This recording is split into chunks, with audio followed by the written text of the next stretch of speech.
Welcome everyone to day 3 of the Overwatch World Cup online qualifiers APAC Group B. I'm your host Domino and I'm joined again by the legendary Pixie and Avril. How are we feeling today, guys? Fresh. Good. Yeah, very good, thank you. Looking forward to some games on day 3. Australia and New Zealand back on board today to play. I mean, everyone is, all 6 teams will be playing, so that'll be really interesting. And again, a very interesting matchup to start out with New Zealand versus India. That'll be one I'm looking forward to. Yeah. Awesome. All right, well, let's take a look at the tournament format that we are running here at the Overwatch World Cup. As you can see, we are there in the online qualifiers for Group B for APAC, and it is a round-robin format, so every team will verse off each other. They're quick games, as it is the first to 2 wins, and the top 2 teams will make it all. Will go through to the LAN stages. So a lot of the line here, and yeah, a lot worth fighting for.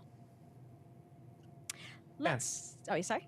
Yeah, and as mentioned, you know, we're starting to get a really good feel for the group now in terms of how things are shaping now. You know, I kind of predicted a top 4 before we came into this event. That's starting to become evident as, you know, Malaysia and Singapore are still at the bottom of the standings. Let's see if they can, you know, sort of climb back up today. Some more difficult games ahead. New Zealand got their first win as well. And currently it's India and Australia leading the leaderboards. They've only played 1 game each though, but we'll see if that changes today. Yeah, let's take a look at yesterday's games. We had Thailand versus Australia. Australia won that 2-1. Then we had Malaysia versus India, with India winning 2-0. And then versus New Zealand, with New Zealand sweeping that 2-0.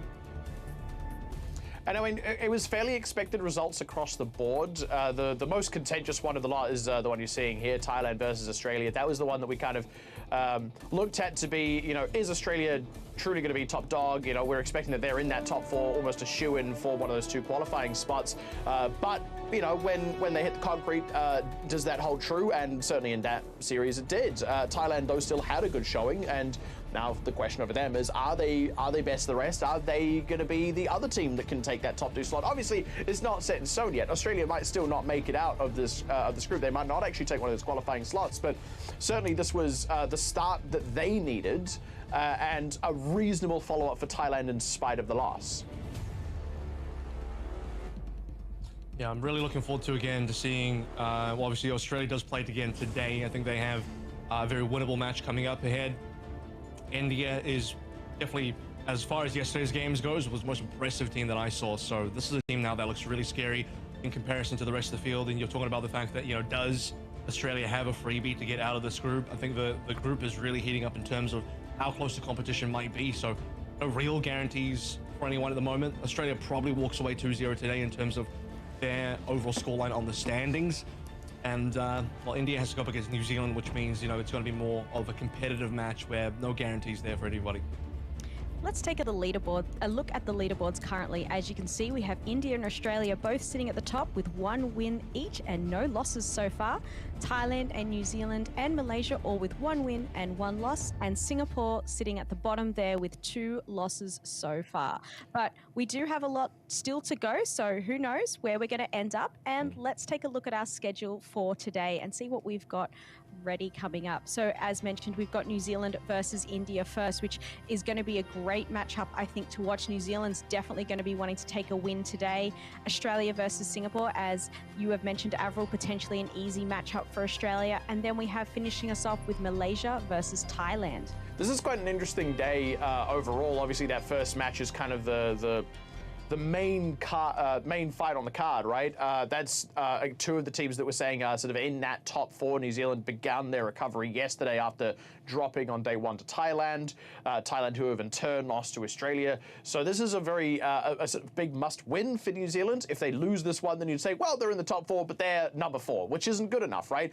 India, on the other hand, they had a solid start yesterday.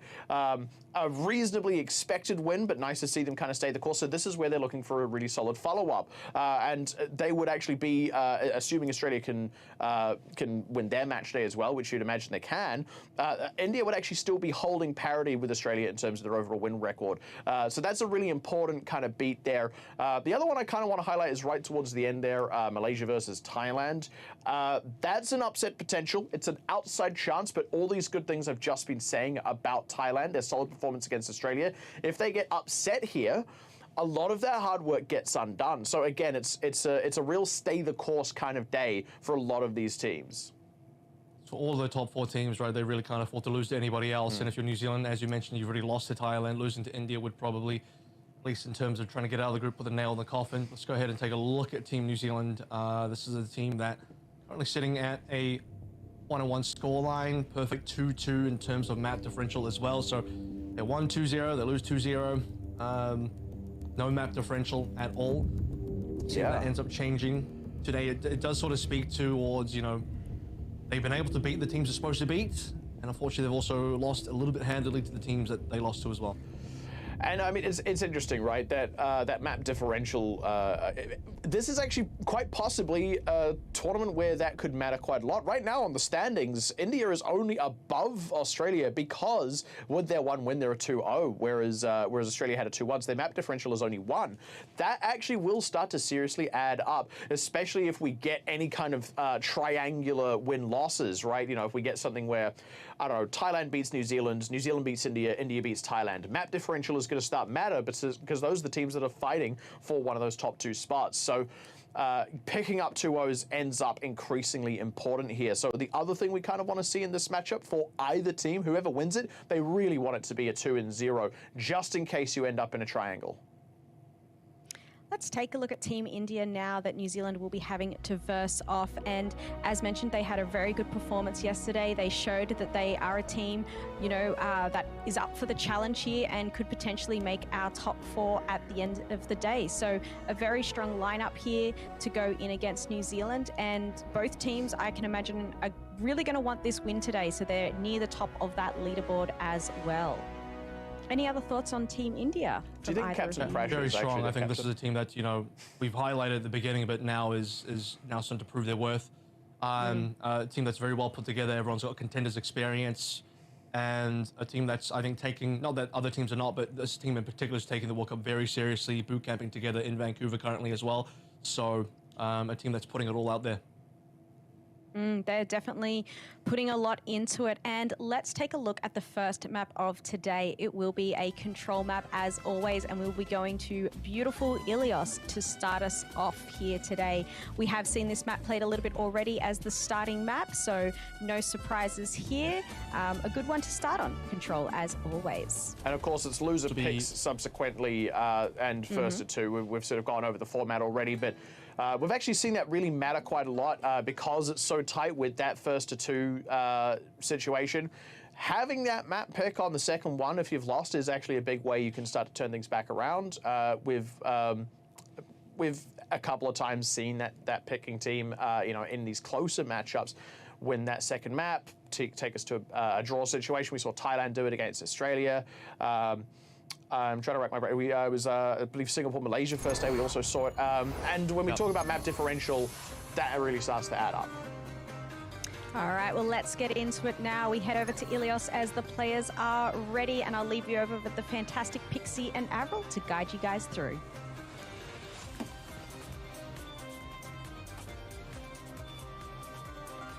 It's going to be another Color Hex Echo map, I'm afraid. So see how Team India fares against that. Color Hex, who had a pretty good Echo performance on day 1 versus Thailand.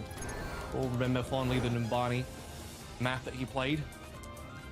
So it comes as a no surprise. Team India looking over towards pretty standard Lucio Mora through with the Ram as well.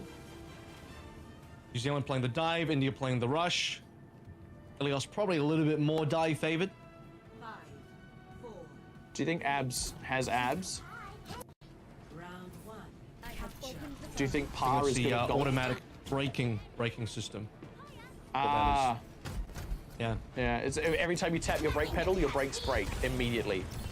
Exactly. Pretty standard setup here. Color Hex looking to utilize the height advantage as India kind of cowering in this smaller room, confined space. Captain Crash gets picked off around the side and really nice wrap around, finding Abs. A Cash taking a lot of heat as well. Color Hex able to pick him up with the bombs. Very nice open from New Zealand, super clean. Unnecessary death on Color Hex towards the end, but they do at least find Iron Man, and Color Hex can get back to this team quite fast. A decent punish from Iron Man, but now going to start seeing some changes come through. Would be surprised to see the Tracer on top of the fact that Akash has already gone towards for Winston. I just need to probably get rid of the Moira as well, and you start to look towards a proper dive composition for India as well. They got wrapped around very quickly, as mentioned. Color Hex had the high ground, played the off angle to perfection. Hacked out, but it's okay.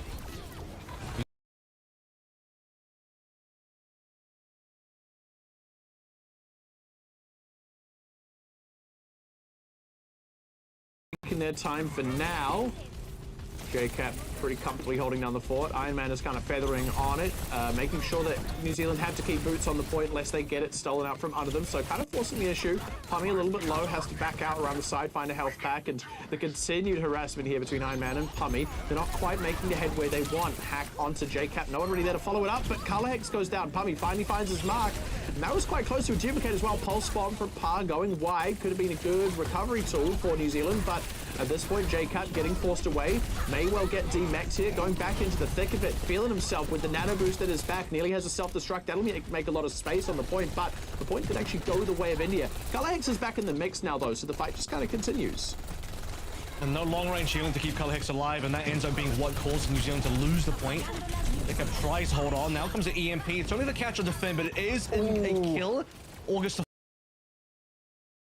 confirm their point capture 20% plus. Yeah, that was a really important one because that first little bit, they'd sort of got the kill on Color Hex, they got enough positioning, they were able to get the point, but they hadn't really closed the door on the fight. So getting that follow-up there is really important. That'll maybe help them even up this percentage as well. Lessons up next as well. A little bit of hiding here coming from Abs as... See if that means they want to do a very deep dive. Cast already onto Primal as well, so they can certainly afford to play super aggressively here. Straight on top of Color Hex and JCap.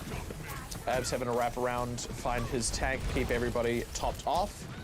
Ooh, Iron Man picked up by Color Hex. Bit of a tough beat there for India. New Zealand now have a lot of priority. Pushing forward, Pulse Bomb does go, oh no, it still connects, didn't stick, but Captain Prash, I think he backed up into that hitbox. A little unfortunate, unforced error. Color Hex duplicating the Moira, not sure if that was on purpose. Hasn't quite got himself a coalescence either, unfortunately. A cash low as to back out despite the primal rage running, and now the extra damage coming out from Color Hex back in the regular Echo form. Still haven't quite got the point cap. It's a real protracted one as JCap actually gets its D-Mech, goes down. India managed to reset. They've got a sound barrier at their back. And New Zealand's a little bit up the creek without a paddle now in terms of ultimates. They have a nano boost, but Pa is fully fleeing from Iron Man. Will not survive it. 90% now. Final fight territory. India hold on throughout the whole thing. It's a 5v4 for New Zealand as well, but now they're just losing everybody. This is going wayward very quickly for New Zealand. EMP to finish things off.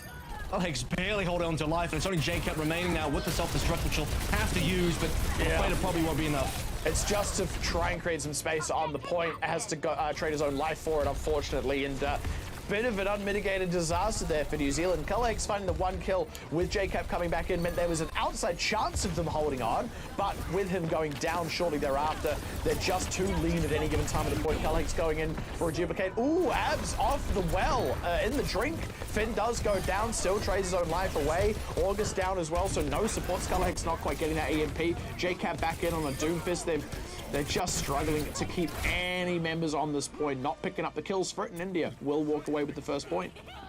And that initial 20% that India had after they flipped the point, got Color Hex down, pushed New Zealand off, never let go of the point again, and that was even despite, I think, a little tricky follow-up fight where they wanted to play aggressively. You see Akash and Abs very far up, but not really fully committing, just a little bit of harassment damage. They have to eventually back out. They even lose Captain Prash to a bit of a sideways pulse burn from Pa on top of like the pillar.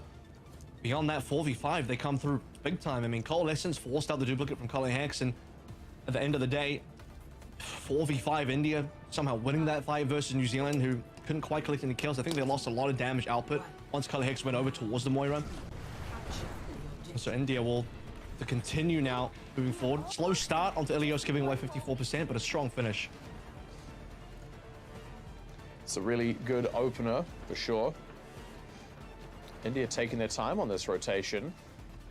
Trying to hide their composition until point opens. At this point, if you're New Zealand, you know something sneaky is happening, and once you confirm the composition, everyone TP's on the point. And now New Zealand have to sort of play on the outskirts a little. That gets harder once Fire's down. That's just a clean headshot from Iron Man with the right click. The icicles there, and now locked out of the point. Color Hex not able to get a whole lot of damage in, trying to sort of nick around the sides. not finding much. Teleported down again. India, the rotation works out for them, getting Iron Man low, but not able to finish him off, and having a bit of a hard time approaching this point. You don't want to get too up close and personal. They keep putting that side teleporter up that sort of draws New Zealand's attention away. You need to see August land a buy down here. That's one of the few ways you can buy yourself into the point outside of ultimates. Hex nearly has an ult here, and possibly I think an ult onto Akash, copy the Ryan would be a play. There's the Pioneer we've been looking for. Yeah, Immortality Field immediately gets deployed, and Colorhex in going in, trying to follow up on it, finds himself just pummeled with damage. They've got all those Symmetra turrets set up on the interior now. Another nice Byronade, but it's right as Jacob's having to back out as well. August might just get run down here if he's not careful, able to retreat back to his Diva. Just not making any headway. I was going to go over towards the Ashe, and honestly, this is... You're not going to have a lot of angles to shoot inwards. You need to sort of pressure off angles. It's one of the few ways you can get yourself onto the point. Time is slowly running out here as well. Nano is one way to play through. It's going to have to be a Nano on the J-Cap, and I think Colorhex again needs to be able to find this copy onto the Ryan, or at least onto the Mei. Yeah. Force their way into the point. Or, I mean, if they've got Akash's shield down, a self-destruct will create some space, and there it is. They're going to try and use that one. Pummy is out in the middle of it. Protects himself with the light wall, though. Beautifully timed, and now charging forwards. Whew, Akash really dusting close to the edge there, but is going to be just fine. Finn, however, is not can't raise himself, but Colorhex duplicating the Mei.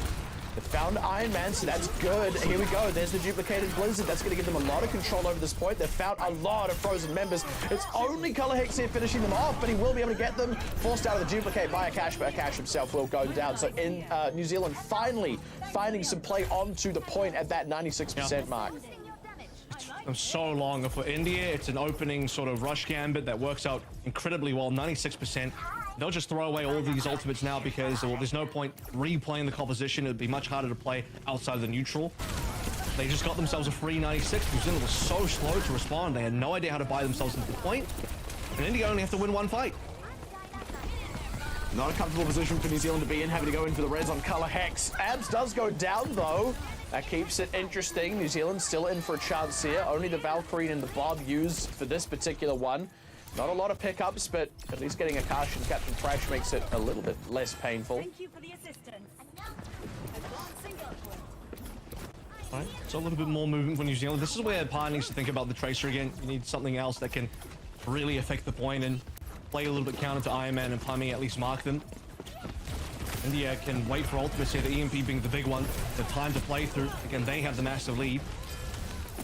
Abs a little on the low side, but is otherwise fine. Colorhex planning around this point. That's a DMAC on JCap, forced to use the self-destruct and isn't quite able to use it on the point. Still finds Pummy with it, Pummy got caught. A little bit of an error, unfortunate for Pummy. And then collects up Akash and Abs. Now Iron Man dropping. A very earnest fight win there from New Zealand in the end. And that's a really important turning point, I would say. They're starting to approach a final fight of their own. Very interesting. Dying to the self-destruct, I would have imagined that India had enough time to all hide away from it. Just play for the EMP, that would have been fine. And New Zealand is starting to build up a good slew of ultimates. The team is also fairly spread, which means the EMP is not going to have full effectiveness. Curious to see where Pummy pops that. Ooh, Finn down early. Finn gets called, that's interesting. Once again, can't res yourself. Nano Boost goes on to Colorhex and he hasn't found anything with it just yet. Go ahead and duplicates a Lucio. Immediately bumped out of it. Akash super low, but not dead. The Primal Rage is now ready. J-Cap hacked out, also super low. India get the cap. And now New Zealand have to keep boots on it as the overtime wick burns down. They have yet to find any kills. J-Cap doesn't die. Nope, finally goes down out of that mech thanks to the Abs' coalescence. And you see Finn just having a duck and weave around the point, balancing all that damage. Primal Rage bumps August off, coalescence dusts off par, and it all falls apart for New Zealand to India. A little bit more competitive on this one, 97 to 99, but still very much in command of the game, pulling out a huge lead and only needed that one fight. You could just tell that Team New Zealand had very little idea of how they were going to counter the Ryan composition once they got on top of point. They were kind of flustered around their sidelines, waiting for ultimates, waiting for anything. Not a big fan of the Ashe pick. I actually think potentially the Tracer is going to be a little bit more important just to get yourself onto the point and figure out the multi-angle approach. Also, much faster to charge up on the pulse bomb as well, which could be a game changer. It took until Colorhex had the duplicate. They actually had the duplicate for a while, played it on the point, copied the Mei. I said either the Mei or the Ryan needed to be copied there, and the Mei ended up being really good. Well done to India taking out the first map here against New Zealand. That's going to be a bit disappointing, I'm sure, for New Zealand, but both teams putting up a strong fight here. As pointed out, India maybe just starting off really clean there. New Zealand did have a really strong start on well, though. They won the first team fight. Their positioning was really good, and they opened it up cleanly. But India just made the changes that they needed to counter their composition. So well done to India on that one. Any other thoughts on the map we've just seen there? It's competitive for sure, but yeah, real solid opener within from India. You can't argue with that. New Zealand, they, as I sort of said before, you know, because they go in with the next map pick, and that was relatively close, at least in some areas. There's still a bit of hope for them in this particular series. It's going to be a bit of a tough turnaround. India are a tough customer here, and this is a must-win. This is a do or die for New Zealand. So back against the wall now. I think if they don't win this, they're not getting out of this group. So I'll have to see if they can deliver. Well, they will have a second chance as they get to pick the map for the next fight. And look, we'll be back, everyone, with a short break, and hopefully New Zealand can bring it back. See you all shortly.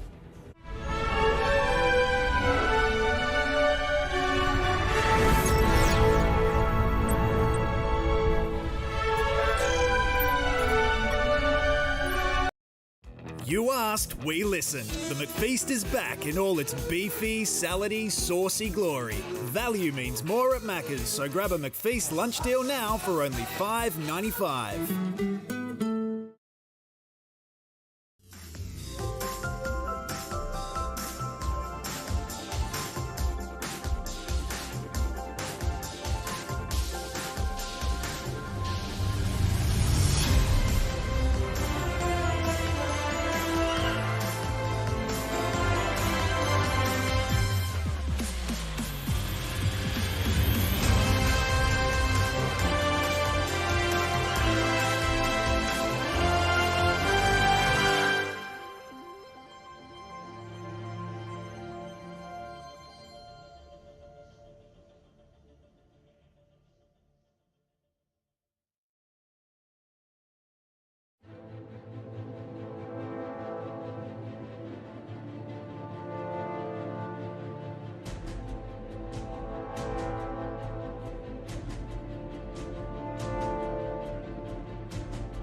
Welcome back, everyone. And if you're just joining, did you know the World Cup home and away skin bundles are now live?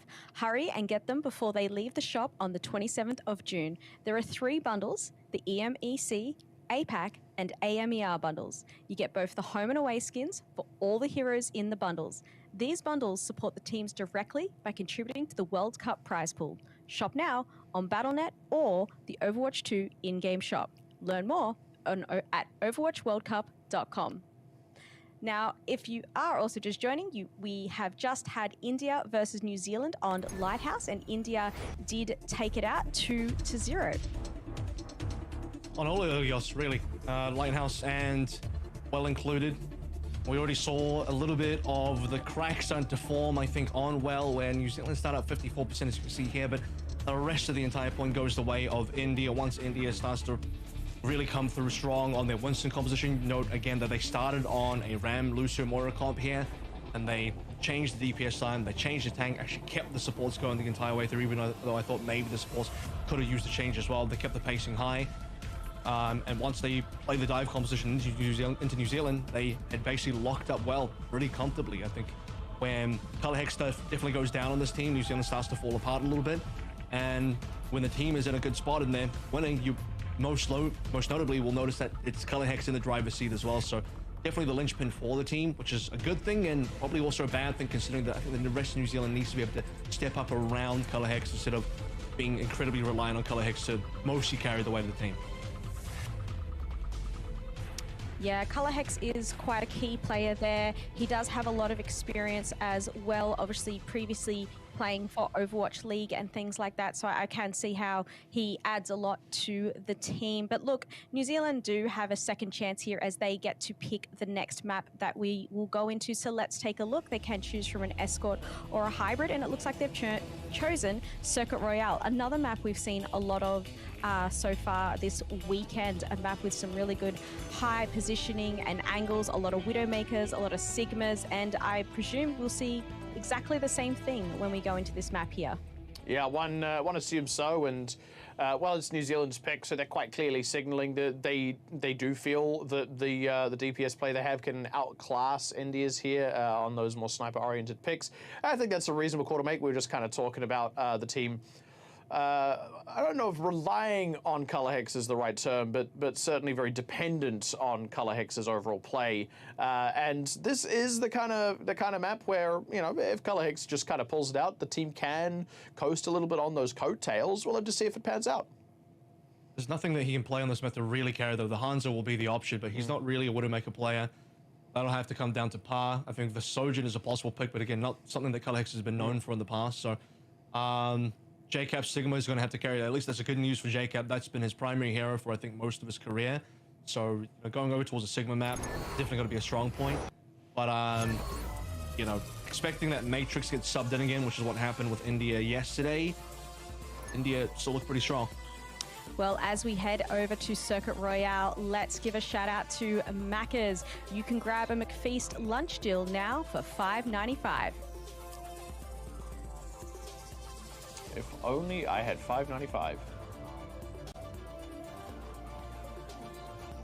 How much are you missing? The entire thing?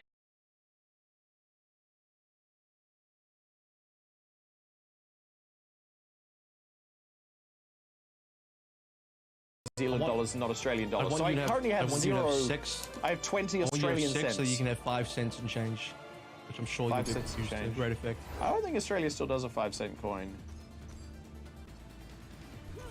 We There's the Color Hex Hanzo coming on through. And par on the Sojin. Alright, that does make sense. Neither of the players really known for the Widowmaker. To be fair, I mean, as we saw yesterday, we're starting to get a little bit more of the Sojins being effective on this map with the Widowmaker range nerf. Sojin in particular and more effectively duel the Widowmaker on these sight lines. Still not perfect. The Widowmaker will still outrange you, but not as harshly as she used to on previous patches. And India will with the exact same comp on the opposite end. So a straight up mirror. That's going to be really telling between these two teams. That's probably good for New Zealand because I was a little concerned maybe that they would end up on the wrong side of a Widowmaker duel. Notably that Matrix isn't playing today, so Iron Man's staying in. Akash was a real kind of jewel in the crown as well across Ilios, so as you mentioned, JCap getting to play his Sigma, we'll be happy to see that mirror matchup as well. Well, this has to be a matchup that JCap can be able to win, because otherwise there's not a lot of matchups left. JCap is on what I would consider to probably be his best hero. He's down to Iron Man, so that is a poor start. Unfortunate. That's not the start they need. August taking an accretion there as well. Will be able to get out alive, but they were already having to cede some ground there, New Zealand, and try and play around this corner, losing JCap at probably the most inopportune moment there. They lost all the corners now. We're onto the straight.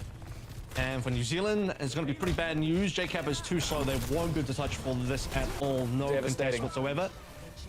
Yeah, one death. Yeah. Was the point.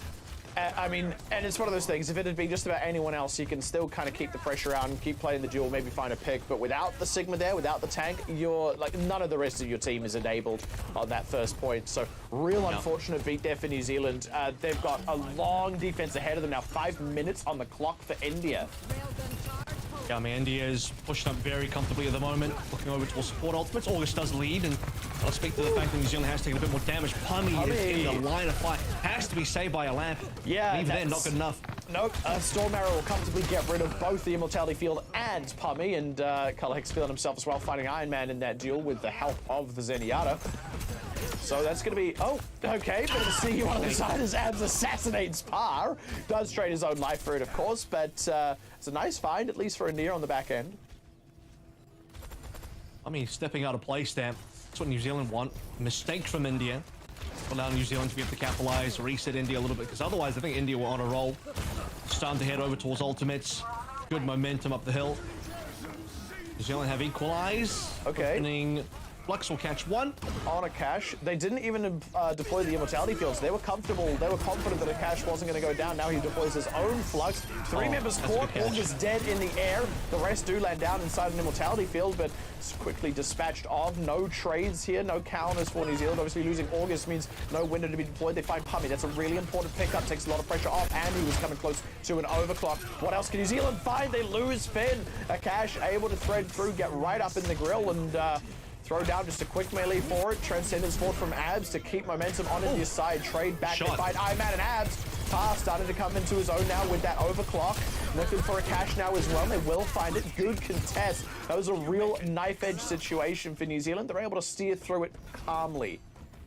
Iron Man really wishing he managed to connect onto Par, because he was looking for that kill onto the soldier, but Par stays alive. Slides out, back over towards spawn. Utilizes the window angle from August. It just shoots out double damage rails to allow New Zealand to complete the defense, at least for now, at least for that fight, entirely on the defense. And India, they were, again, in a decent position. They rolled themselves on top of Finn, got that kill down. Had the initial flux, the 3-man flux from Akash, which was really nice to see. 3 minutes left now of what I believe was a 5 or so minute time bank, so 2 out of those minutes gone. Which is a good start, but still a lot of time on the clock. 3 minutes would be plenty enough to cap B in its entirety. So there's still a lot of work to be done for New Zealand, and now very lean on ultimates. India getting aggressive with the overclock from Pummy. Just laying those rail shots down the long range. Akash a little on the low side here. Dragon Striker across from Iron Man splits up the team. Immortality Field there to keep JCap and Colorhex safe. Colorhex still low. Same with JCap. Nearly has a Flux though. Looking to be using that soon. That's Immortality Field used already for Captain Prash. That could present an opportunity for JCap. It's not going to be there for them. And there we go. Able to catch Captain Prash. Drops him down. That's a kill. Now it's a Pummy and a Cash. New Zealand continuing the defense. Surviving those ultimates from India. And timing out their ability usages really, really well. New Zealand bent but not broken. They were pushed really far back. The team was fairly split as well. Few members over towards the spawn side. JCap caught over towards the left-hand side from attacker POV and stuck in a corner. He just had the shield up, under the kinetic grasp, waiting for ult, and it really was the gravitic flux. I mean, if it wasn't for that, things were looking pretty poor for New Zealand, but good catch results in a kill. India reset once more. Time is becoming a real factor now. New Zealand have found their bastion defense, and B so far has gone well. Taylor is very pushed up though, so New Zealand can't afford any mistakes here. Yeah, and well, so far they have not made any in the course of this B defense. Well, maybe that's not quite fair to say, but certainly they've continued to hold true. And here we go. Big one. There we go. They all land down in the immortality field. Gets quickly taken out. August down. Abs low, but not finished off. Color Hex as well now dead. Not able to find the proactivity as Akash is getting right up in everyone's faces, forcing them to address him, and they just can't. He's got too much help at his back. Finn, super late on this Transcendence. They're trying to stay on the cart and see if they can keep this defense going. They've got JCap in the mix. Getting the DPSs back soon, but nope, Iron Man's got JCap. Dash forward to find Finn. And I had to say, there was a beat there where if they'd found Abs, they maybe could have turned it back around, but just weren't able to finish him off, and they were so focused on him. Akash had free reign through the fight. That was just a change in pacing from India. They swap over towards Genji most notably, but also the Tracer there for Pummy for a little while as well. Now he's back over towards the Sojin. Diving directly into the backline of Team New Zealand. Sowing a bit of havoc there. August tried to pull through on the window. They got handily countered by Akash. The Flux was already back on 63% by the way, and now Iron Man's going to stay on this Genji, play through the Blade. We'll see if that ends up being any effective at all. She's still not in an amazing spot on this current patch. No major defensive tools for New Zealand though, so if Iron Man can pick up one and get out with his life, that will be a reasonable start. The cart starting to draw dangerously close to the cap. A minute and a half, it's going to easily go either way, and with Pathfinding out Pummy, it's a slowdown that New Zealand sorely need on this defense.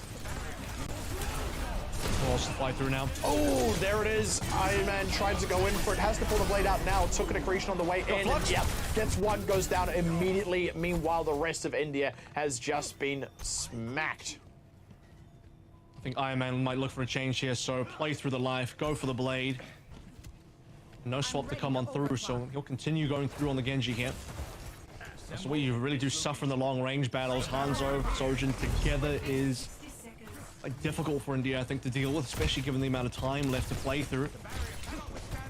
Dragon Strike from Hex and Jacob on the Flux, enough to defend there, especially when you're catching Iron Man. Oh, that's so important. New Zealand are leaning up on ultimates that what they need is picks to stall things out. And now with another one on Pummy, this is actually approaching a bit of a dangerous spot for India if they want to complete this cap. They should get a Akash. They should get Akash as well. They can, and there's no really big news. They need to not overextend for it though. Akash low pressured. They've lost the immortality field, but Akash ducking around the corner in cover. JCap doesn't want to go too far. Iron Man getting aggressive, maybe too aggressive, and now the shoe's on the other foot. Color Hex is a little bit out in the open. Akash pressuring forward. Color Hex doesn't back up with the rest of the team. You saw JCap pulling out of there, and now they're one DPS down. Abs going aggressive with the Transcendence. August not rescued by Finn. It's a bit of a bad start for New Zealand. Overclock running up from Par. Needs to find a lot. Only finds one. Trades his own life. Finn down as well as Iron Man getting aggressive. Akash still has a Flux available. Overtime begins. New Zealand have the spawns coming out soon, but JCap is about to be back in base. Here's a Dragon Blade now. What can he find with it? Oh, sorry, I lied. It's a Dragon Strike, and nothing is found. Dragon Blade not there just yet, just keeping New Zealand trapped in the base. Finn super low, not even able to come out and contest the cart, and I think that's going to just about seal it for India. And that was a little bit odd for New Zealand. They should have been able to finish off Akash. They ended up not, and the whole thing unravels from there. I mean, you have to commit in that situation. You're already 5 versus 3, by the way. If you want to look at it through that lens, it's an extended 5v3 that New Zealand lose because they failed to clean up the last 3 members. It shouldn't be that difficult, realistically. Akash is already half HP. He's under a lot of duress, in a pretty poor situation as well, bad positioning. And New Zealand just couldn't get the damage, and because they didn't kill Akash, they end up being overcommitted. They wouldn't have been overcommitted if they had secured the kill, or if they just let Akash go. But the high value play is to get the 2 picks that they initially did, then clean up the rest of the 3.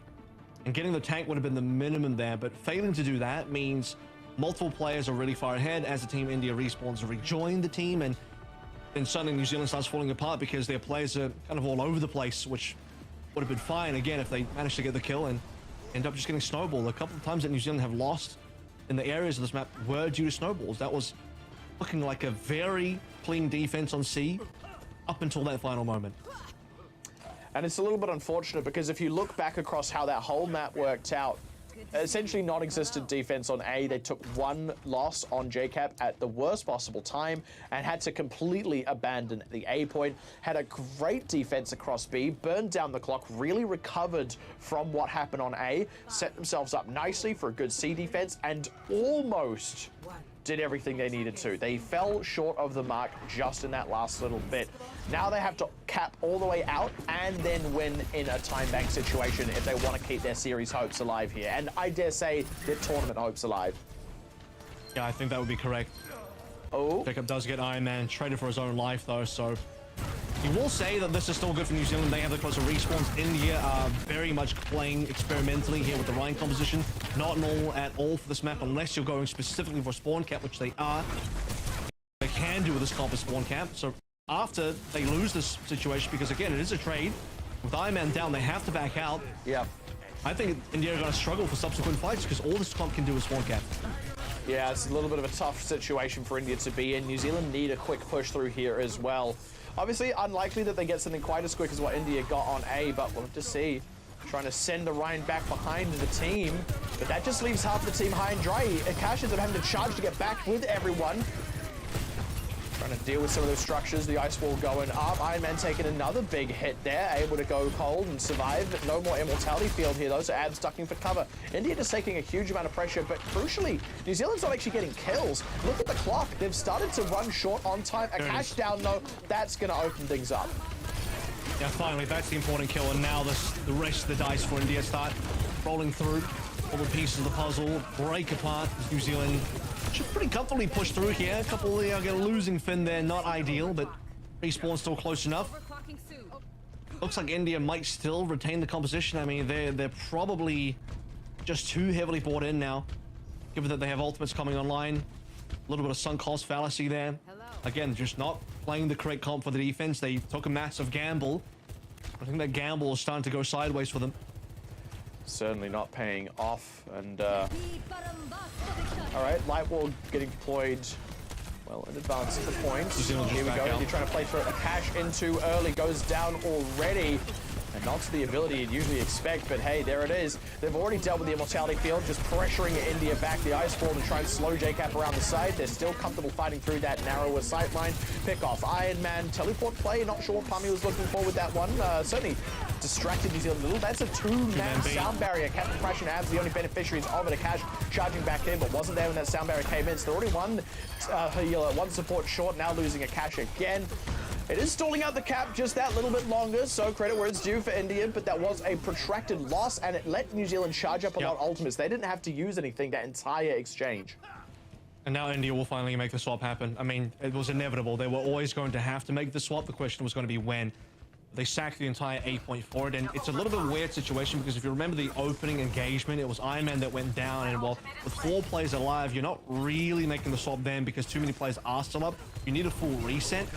By the time they found that full reset, they were committed on ultimates. Dragon Strike straight out. It forces Akash and Captain Prash out in the open. They're kind of stuck there, had to put the immortality field down. They are alive, obviously, and the team's able to regroup around them a bit, but New Zealand has taken a lot of ground here. They're going to get out range here as well. Iron Man on the Genji is going to be good for C, but on B, they're going to struggle at least a little bit.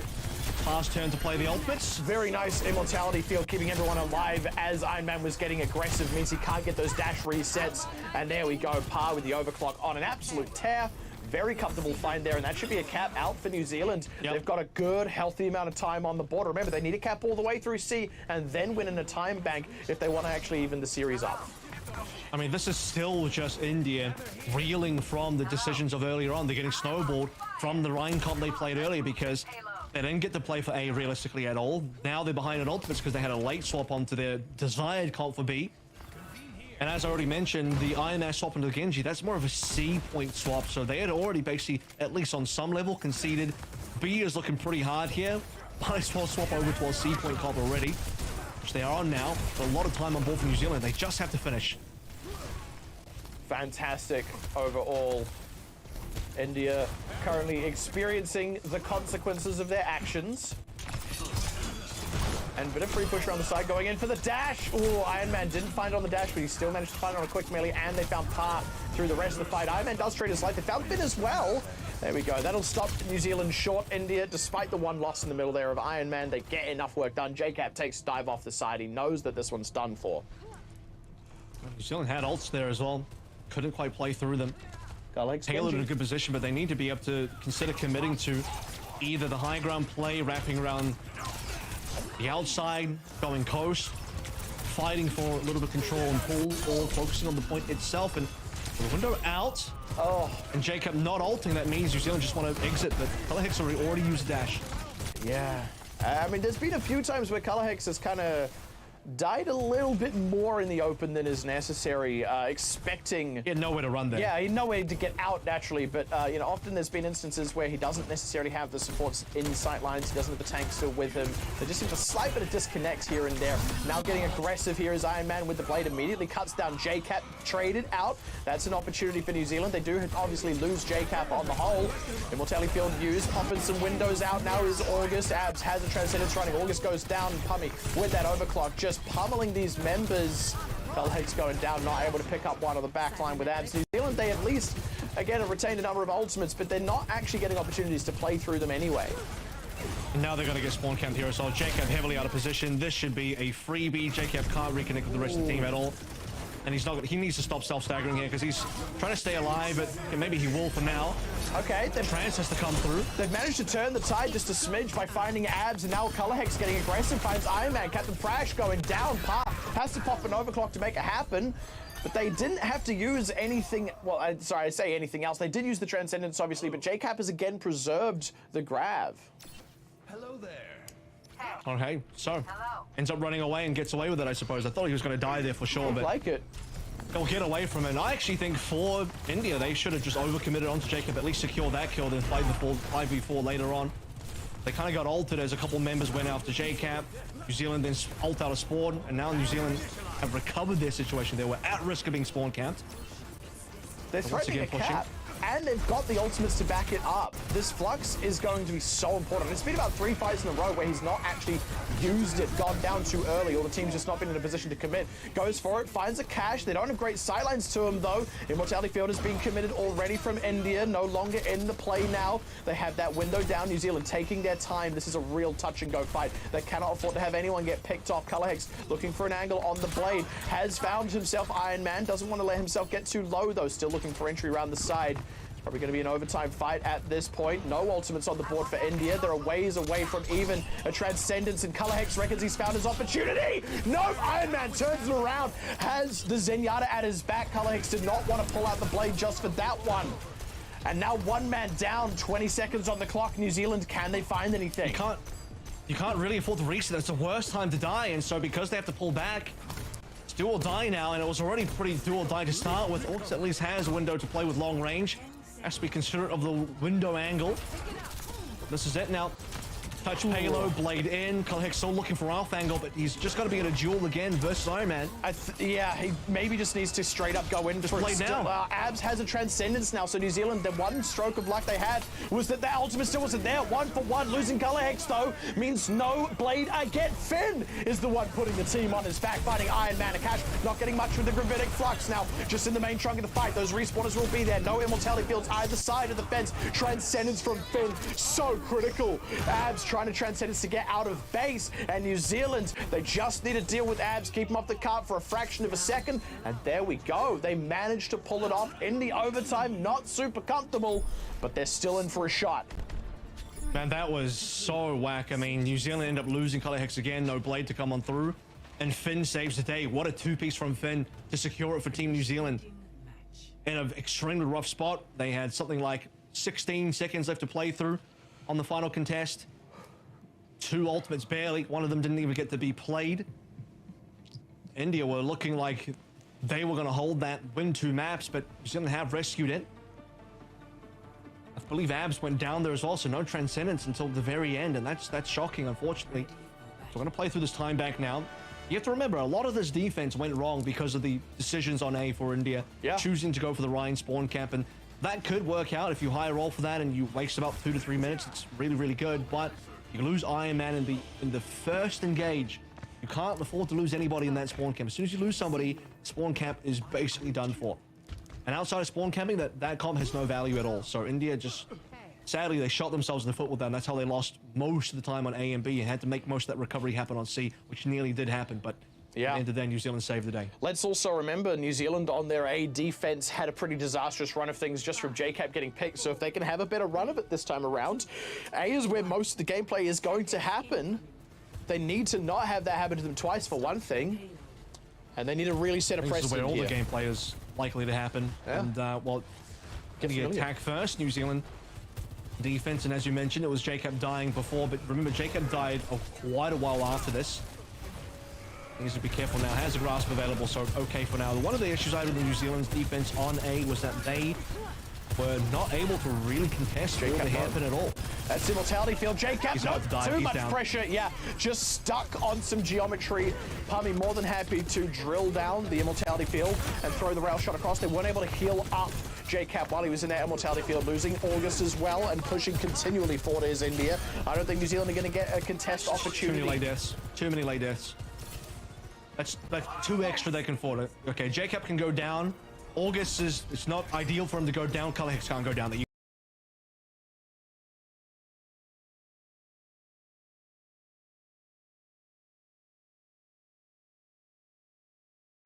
to do. It will always be in overtime from here on out. That's the one silver lining for New Zealand. So cap or no cap or J cap doesn't make too big a difference if they can win a fight. And as it happens, they've immediately found Abs. They find Iron Man as well. And here we go, looking to collect the last few. Just force India off this point. Finding a cash. No last minute turnaround on this fight from India. So that is essentially play to the A point. If you get it and can move just a meter off, you've got somewhere. You have the win. New Zealand is a very clearly defined goal. Well, you do have to be able to cap A point, though. And that's the difficulty, because in this 1 minute, if there's any sort of slowdown, if there's any issues for New Zealand at all, they've lost, because 1 minute is not a lot to play through. And for 1 minute, if you can even get an A cap, you've done a lot. You've done most of the legwork there. So the fact that the payload doesn't move further than this is not a bad thing for India. And it's the slow loss on A for New Zealand that haunts them again. Last time, it was just the 1 kill that ended A point for them. This time it was 3, but they're always unanswered. They're always losing, unfortunately, this kind of neutral damage deal. New Zealand can't out-damage India in that duel at all. We saw a little bit of experimentation from India last time on spawn camp. They got to do it again, but this time with the Ram instead of the Rhine. I don't know this is necessarily better, but it does allow them to have a little bit more of a stopgap to say, if we do lose the early spawn camp, we'll come back for a second contest on A. The Ram comp has a little bit more to say in that matchup than a Rhine comp would be. Ooh. So this is slightly safer, but still not ideal, I have to say. JCap hovering around right now. Haven't changed any other picks around. I don't think he's actually going to roll out on this Rhine. No, he's not. I don't think so. There we go. Attackers incoming. Stop the payload.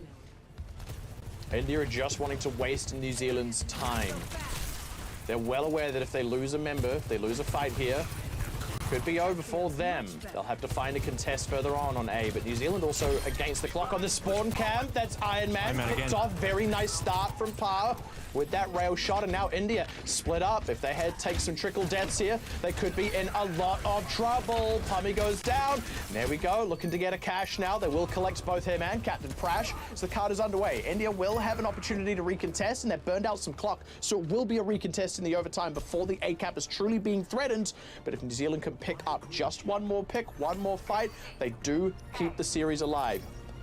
Well, New Zealand can win this in the OT as well because they're closer to ultimates. That's the one negative of that loss for India, is this time around they got fully wiped at spawn. Everyone died. Iron Man changes over towards the Genji now. He was the first dead to par, nonetheless. So New Zealand should be at defined ultimates. You'll notice that we're into OT already off the back of one fight, and that's the one good thing about the spawn camp, is it takes all the time for New Zealand to beat. Just barreling in. Akash is right in the thick of it and taking an absolute beating. Abs loses the immortality field, and they found Akash. And I think that might spell the beginning of the end. Iron Man trying to wreak havoc in the back line. They found a couple. Both supports, but he gets the kill. Part though, he's down. It's only JCap. It's only JCap trying to fight both this DPS and support with the window down, and he just has to sit on the card. Finn cannot get to it, and it's done. Iron Man on his own turns it around for India. Wow, 2-0 there coming through from India. New Zealand just couldn't get it done in the overtime. They had the early lead. I think they had the ultimate advantage as well, but couldn't stay alive. Iron Man coming back on the Genji. The Genji's been the secret pick for Team India on Circuit Royale. And New Zealand, I think it's the A point for me that was the biggest difference, right? They just could not hold on A for either the regulation time or the time bank, instantly losing it. And this is what I'm saying. It's like, yeah, India, they capped A and they didn't get any further than to B, but they don't need to. Just capping A might be enough to win the map, and indeed it was. India with a bit of experimentation there as well, having those different comps, holding the spawn doors really close, which didn't pay off for them maybe at first, but in that defense on the fourth time round really worked well for them. So well done on that. It looked close. It looked like maybe that wasn't going to work for them again, and New Zealand was going to actually take that point, but it appears that no, that did work out for them in the end. And I have nothing but compliments for India on that. We sort of set the scene at the start of this of how important this series was for both of these teams. For India to sort of climb through this with a very confident 2-0. It does feel like a chunk of it was New Zealand not being able to measure up, but that means India with a benchmark for New Zealand to clear, not the other way around, and that's quite important for India moving forward. A 2-0, both in terms of match record and map record within those matches, is exactly the start they want. The opponents are only going to get tougher and tougher. They've still got Thailand on the cards. They've still got Australia on the cards, but they're starting to look like the first serious contender for one of those top 2 spots. It's a clean start. I mean, a 2-0 start. They've won both their opening matches. By the way, they haven't dropped a single map yet either. So 2-0 versus Malaysia, 2-0 versus New Zealand. You can argue that, as Matt said, you're kind of starting on the lower end here, and you'll start to get into more of the difficult games a little bit later on, but that's definitely the best start you could hope for India. I think New Zealand has also been, as we kind of said, a death knell for their tournament life. They could still have a bit of a resurrection here. I'm not going to rule it out, but I mean, they've lost to Thailand, they've lost to India. What else do they have on this slate here, right? They could pick up a win against Malaysia. I think they should pick up a win against Malaysia. Can they beat Australia? I think that's unlikely. So overall, I think this is the beginning of the end for New Zealand. Bit of a heartbreaker, not going to lie. But again, my actual takeaway is I have nothing but compliments for India. That's exactly what we wanted to see out of a team that had a very different showing the last time they were able to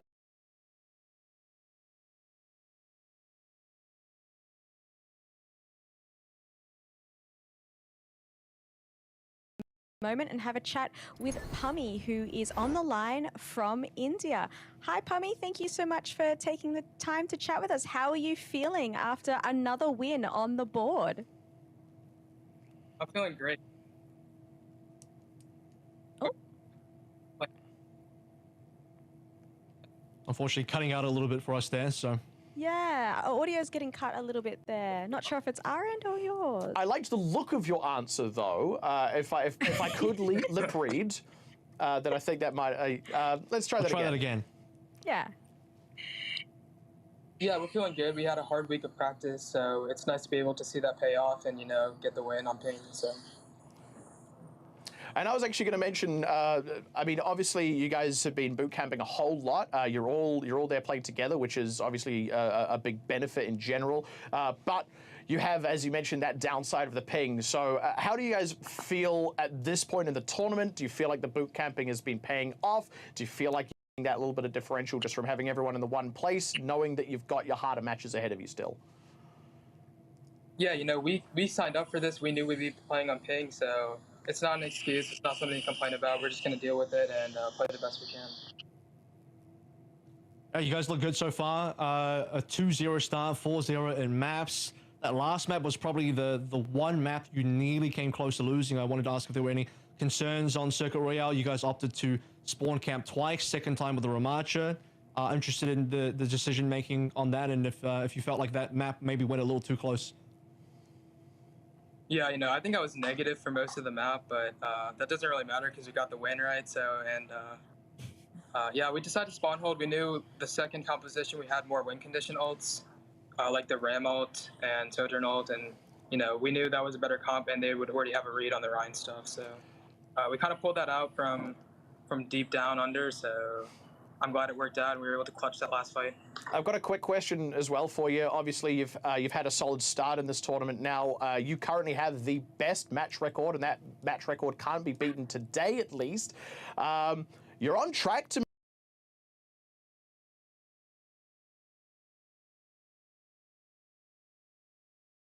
the gatekeeper for you guys. How confident are you? We're feeling good going into Thailand. We're really excited to play them, and I think we're the team to beat. So. I think that's a very reasonable take, given your performance just now against New Zealand.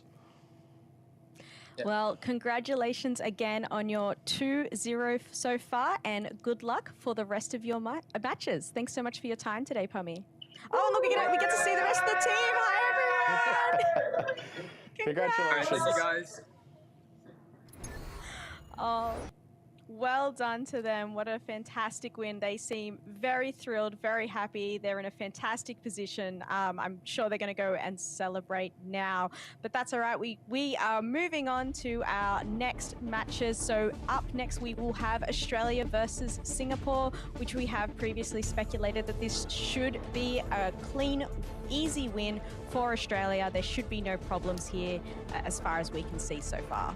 Imagine the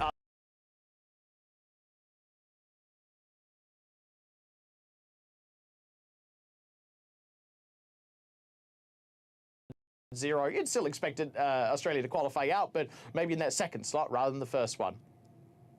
Well, we'll just have to wait and see. We are going to take a short break. We'll be back soon, everyone.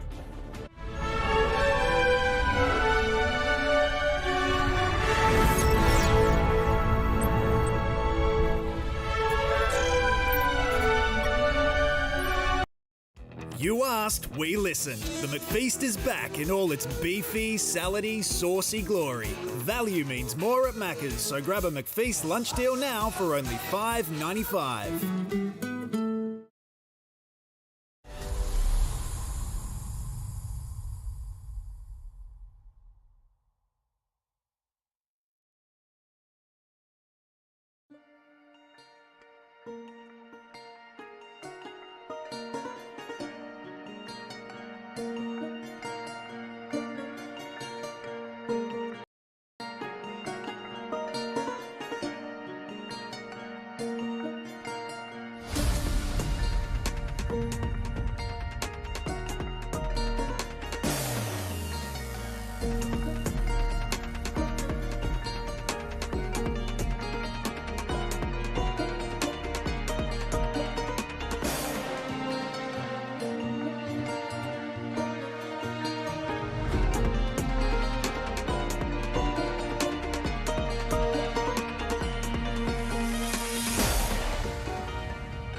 Welcome back, everyone. We have just seen India win 2-0 versus New Zealand. Let's take a look at some of the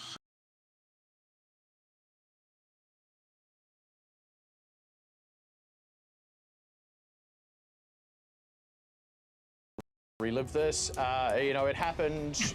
We can forget about it. We can move on with our days, with our lives even. I've never heard of this team before. Never heard of this country. I don't know anything about it. I'm actually closing my eyes. That's what I'm going to do. They're not replaying the sounds, so if I close my eyes, it's not happening. You know what? Team New Zealand might have played this game with their eyes closed too. I'm not going to lie to you. That's wrong there. That's fair. No, they put up a good effort, but there was just some clear issues happening here when, you know, you look back over towards Ilios, where outside of India starting out with a Ram comp, and then, you know, which is not an ideal comp to begin on, and not a surprise they lost the opening couple of fights, but beyond that, India were in control. Then you look over towards Lighthouse, where India wanted to come through with the Ryan comp, and again, not an ideal comp for that map, but no point. They didn't know how to counter. They didn't know how to get themselves into the point. Made a weird ash swap. Had to wait until, you know, duplicate was not only available, but Color Hex had to be willing to use.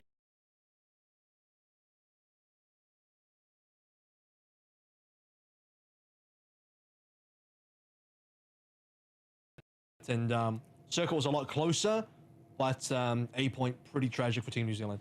New Zealand definitely did put up a fight. They knew it was in what it would cost them today if they got that loss. So they tried very hard. So well done to them. But we do need to move on to our next match, which will be Australia versus Singapore today. And I think we're going to take a look at the Australia team starting up first. Let's have a look here now. I feel like we've spoken a lot about this team. But we will have Kuffer starting today, not Punk. And a whole lot of Burt. And Burtlog. You are a fan of the Burtlog, aren't you? Big fan of just the name above all else. Burtlog. it's straightforward. It's punchy. It's entertaining.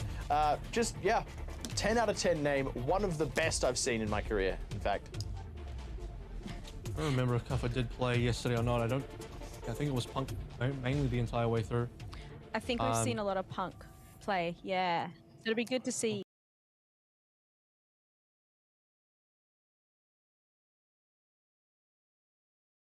Not that they'll, I think, need too much help in this tournament until they get to, you know, maybe the Team India game will be the scary one for Australia down the line. But for today, might be a bit of a softball. We'll see. Well, while it might not be a scary match for Australia, let's take a look at Singapore anyway and see who they have on their starting lineup here. We got Ash Kane in the tank, Vips and Cups coming in for DPS, and Paper and Fafa on the supports.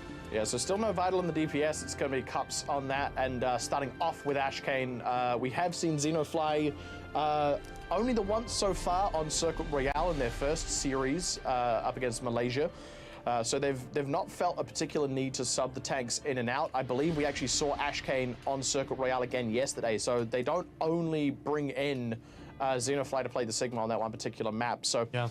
This is the Singapore that we're seeing for the time being, and I mean we've kind of said all that needs to be said about them and about what we're expecting out of this matchup.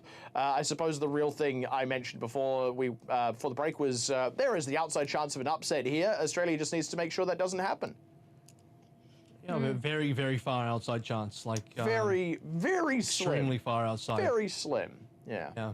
I wouldn't buy that lotto ticket, unfortunately. Certainly not. The odds are not really that good. I think Australia should be the team that comes out quite heavily favored here.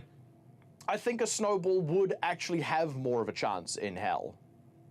Oof. Well, Singapore have their work cut out for them, and they will be starting on Lijiang Tower versus Australia. Good old control maps is the map selection. Now, for those wondering, the loser of the map does pick the second map, which would be an escort or hybrid. Yep. And even though we don't think it'll go to a third, if it does, it would be a push map. But we're pretty confident Australia will clean this one up to 0. It's a real funny way of saying Singapore gets to pick the second map. They will. Yeah, it's a real funny way of saying Singapore gets to pick Circuit Royale. We'll see what it gets picked out. We'll be curious as to what kind of other map choices might come on through. We saw Gibraltar yesterday, actually, and we did. Australia is one of the few teams that have gone to a map 3 outside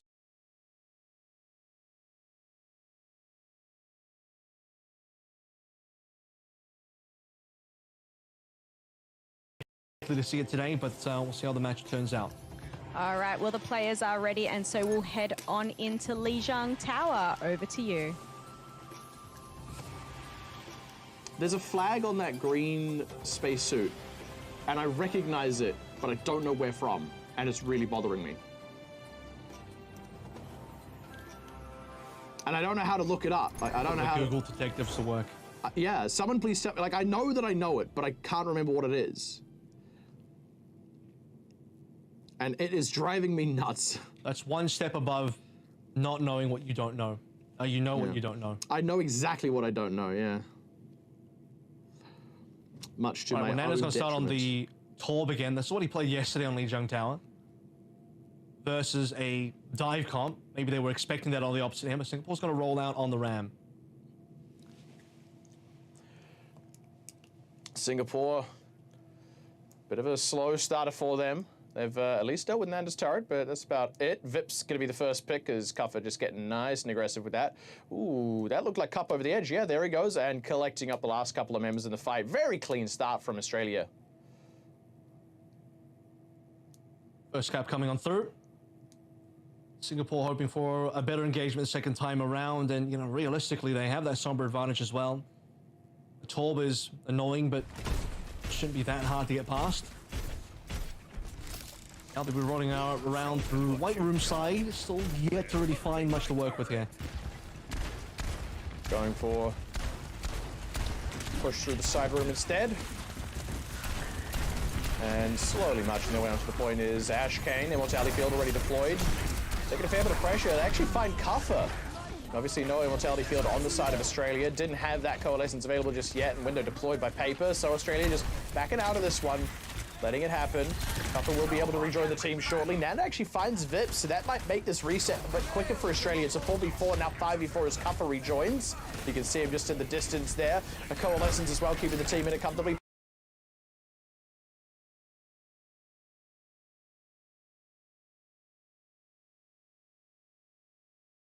Paper actually picked off by the top.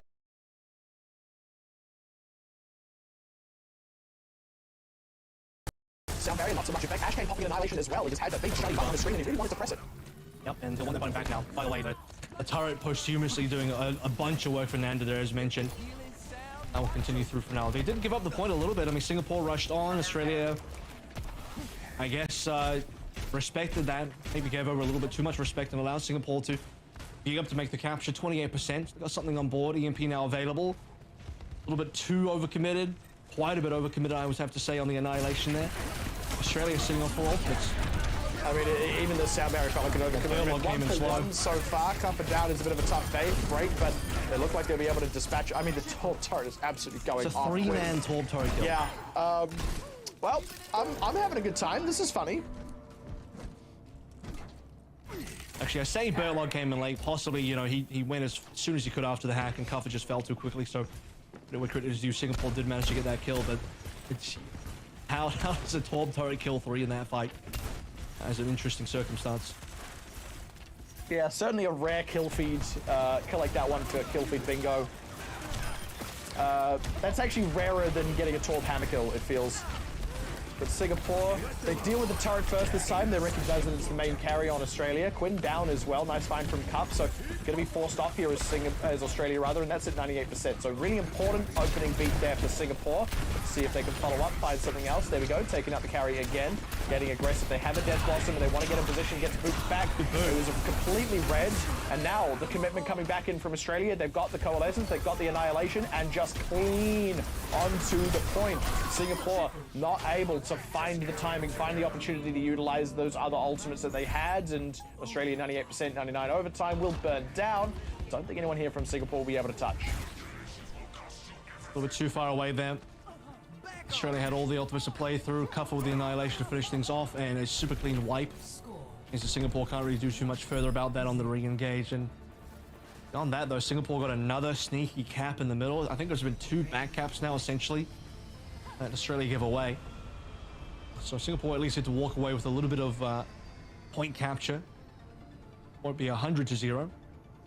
Still very one-sided. So far, yeah. Significantly so. Not totally unexpected, but still a bit of a rough start for Singapore. I almost think it'd be funny if Vips did, in fact, play it just to play the Australian hero. He is.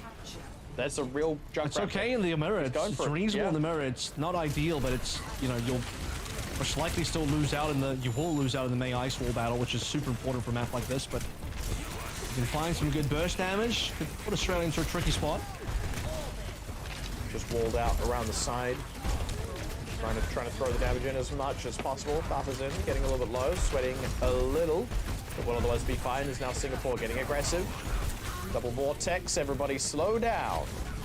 Ashkane's getting kind of low and no immortality field here for Singapore, obviously. They've actually forced their way onto this point to start with Australia. Nanda a little low.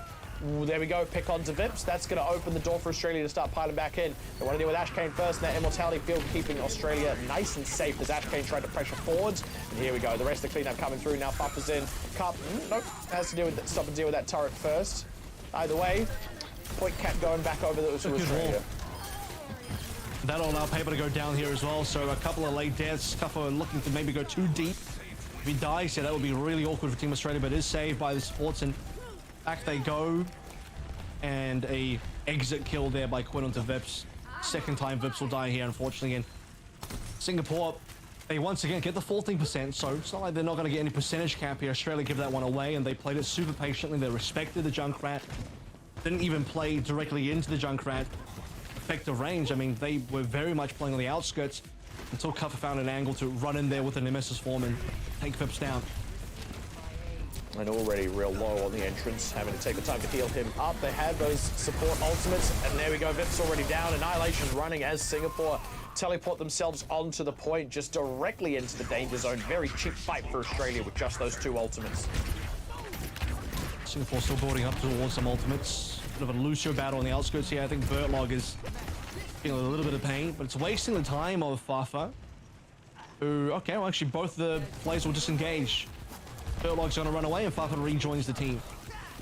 Now Singapore can finally move forward. They need to drop the photon barrier here and then play through the support ultimates, notably the Coalescence. Coalescence is the most key ultimate to push forward with. And there we go. The wall is committed. Nanda down early in the fight. That's a good find there from Singapore. Australia haven't really got anything much to turn it around. They're just backing out the point. They're letting this one happen. They know that it could be final fight if they can push their way back in later. They're forcing more ultimates out as well. They're actually committing now. They've gone in with Quinn with the overclock. Only finds Cup, and that's with a quick melee as well. They're still ticking up past the 90th percentile. They do force more ultimates out of Singapore, which is something. Nanda coming in, just him and Cuppa, but they reckon they can get this done. They've found Ashkane for one thing, and they could well get it done. Aki does go down in the trade, but without Ashkane there's not many people from Singapore to keep presence on the point. Bertlog buffers in, called out a 1-to-1, but no healers here for Cuppa to stay alive with. That means he will go down. In Australia, bit of a drawn out one, still finding kills now late in the day. It's just Nanda on his own. They've got paper. Okay. All right. Okay, indeed. All right. And they'll get it done. Yeah, Oz wins. Even in low numbers, Nanda will be able to clutch on through. Vips had a couple of kills in there, but Australia full confidence that they could fully commit into that fight with whatever they had left and will be able to clean up 2-0. So no counter engage from Singapore. No point capture at the end. Well, I had a good time. I don't know about you. I enjoyed myself. And that's the most important thing. Glad to hear you enjoyed yourself there. Look, I'd like to give a special shout out to Nanda's turret on the first point. Really doing some solid work there. Yeah, well done to, well done by them. But look, that very impressive. Yeah, got some 3 kills at one point. Really, opened up that team fight. So well done. But look, we knew that one was going to be a quick fight, but 2-0. Singapore did get some times on the point, but that might have just been Australia holding back a little bit and just relaxing a little bit. They weren't too worried. Safe. Yeah, they're just respecting the team. That's all. They just no reason to lose on point. They can comfortably pull back a little and give it away and just push back in. Yeah, definitely. Well, Singapore will get to choose the map that they might be able to make a comeback on. So we'll find out after this break what Singapore has decided between an escort or a hybrid map. See you all soon.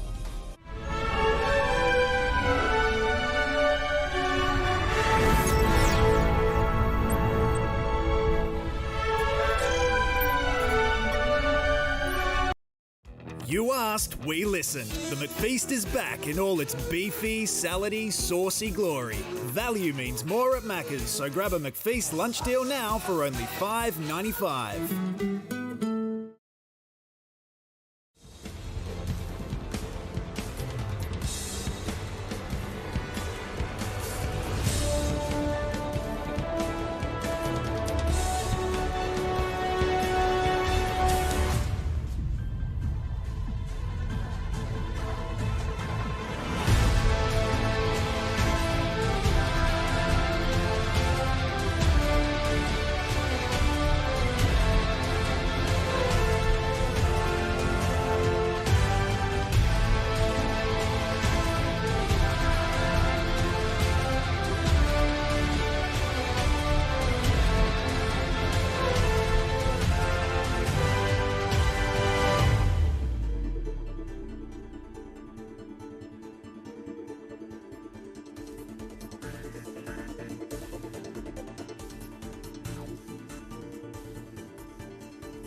Welcome back, everyone, and we've just had Australia versus Singapore on Lijiang Tower, which Australia did clean sweep 2-0.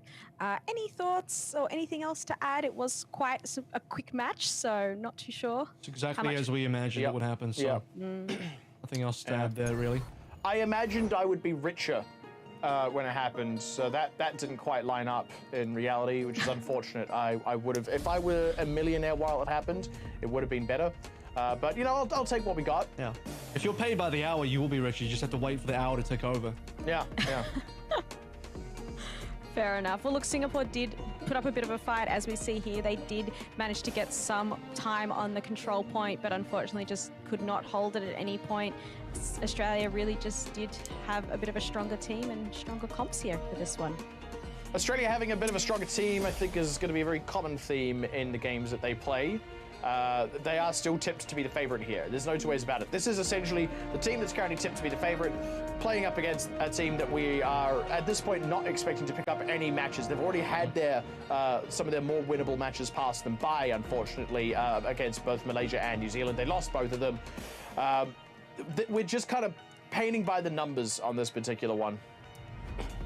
Speaking of Australia, as you can see here, they have a bit of an updated roster going into map 2. We have Punk subbed in for Tank in place of Kuffer, and Nami has come in as the second DPS in place for Nanda. Bit of an update there on their roster. Still a very strong team.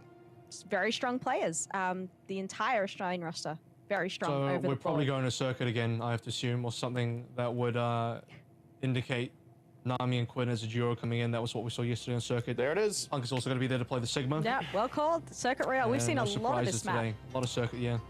This seems to be the favorite for the second map for a lot of teams. Is there any reasoning we think for that? Yeah. Do you think It's because most teams are massive Formula Lux fans. I actually, funnily enough, I didn't even realize, but where the studio I'm currently in actually physically is, out front is a Formula One car right now. Oh wow, that's really cool. Yeah, I think, if I'm not mistaken, the Red Bull 2020 car. I'm not mistaken about the Red Bull part. It's definitely a Red Bull, but it's, yeah, I think it's 2020. 2018, apparently. 2018, I've been told by a bigger Formula One nerd than me. I'm glad we've got that clarified as we will head into Circuit Royale once the players, of course, are all ready. But yes, a very popular map choice here. Look, I'm a little bit bummed. I want to see some, you know, King's Row. It's my favorite map. I know we've seen a lot of King's Row over the years, but I would love to see some of it. But doesn't matter what I want. We're going to head into Circuit Royale as the players are ready, and I'll hand it on over. I, for one, am glad that we got to see Numbani earlier in this tournament. That's the map that I've missed the most. It's one of those things where, like, man, we haven't seen it for a while. Yeah. Maybe I do kind of miss it. Then you see it one time, like, I no longer miss it. That's the thing. It's like, I've kind of got it out of my system. See you next year, Numbani. Yeah.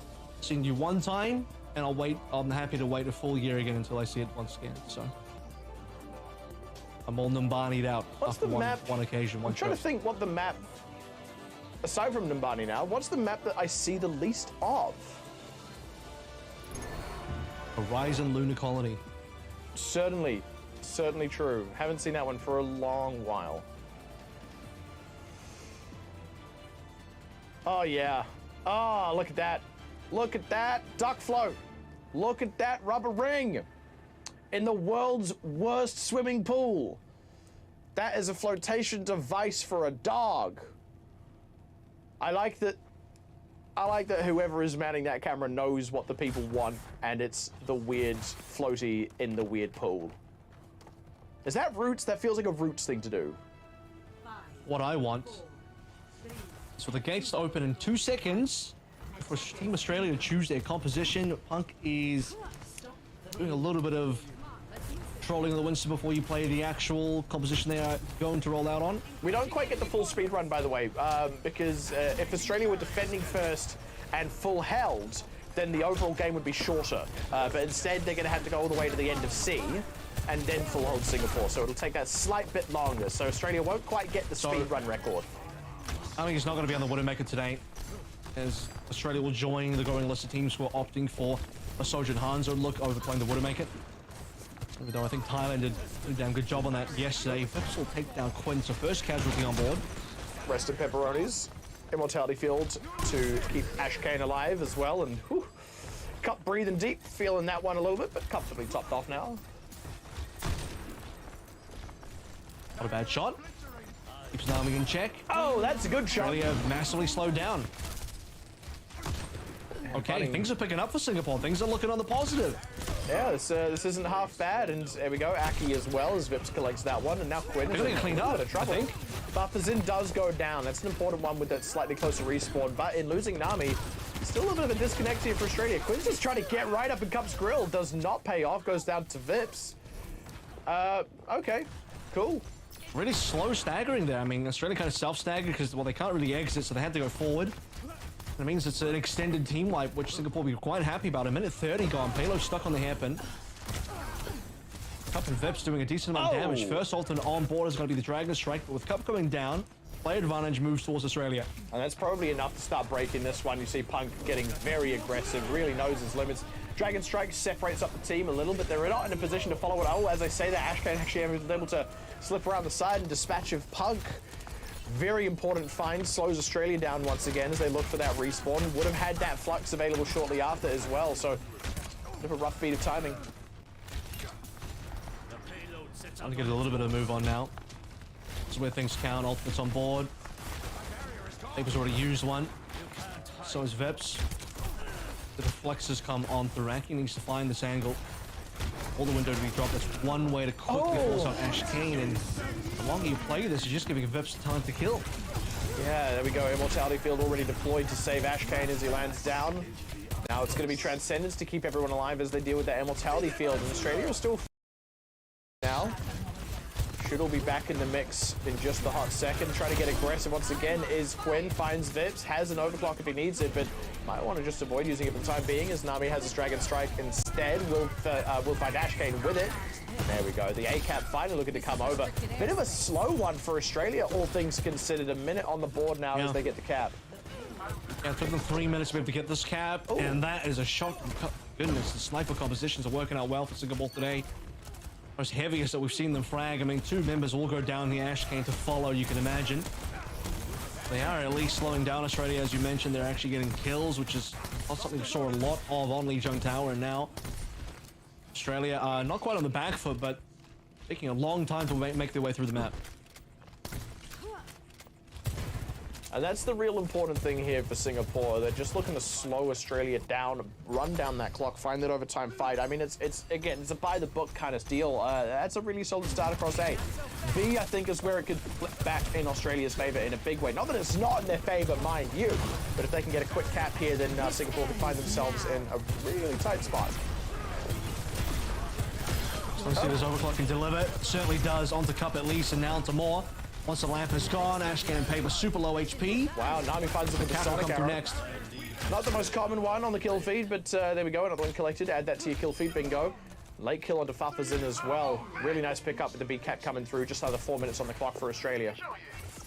And the amount of kills on the Singaporean have slowed down quite considerably now. They didn't really get much on that last fight. That's where Australia make up for lost time. A was slow, but B much quicker. Just under 4 minutes to take through C now. And it's going to be Australia taking the forward ground early. Singapore still just kind of looking for any positioning. We'll be starting out on the pool side, so not going to be a forward hold from Singapore at all. And we'll need to be considerate of the rotation angle on coast, which Ashkane is looking at now. Australia getting aggressive. Flux finding 3, already killing Vips before he hits the ground, which means he cannot be rescued by that Immortality Field. Now separating out these members. Abs separated from Ashkane. Ashkane down. Not Abs, sorry. Paper will go down. Paper just runs off.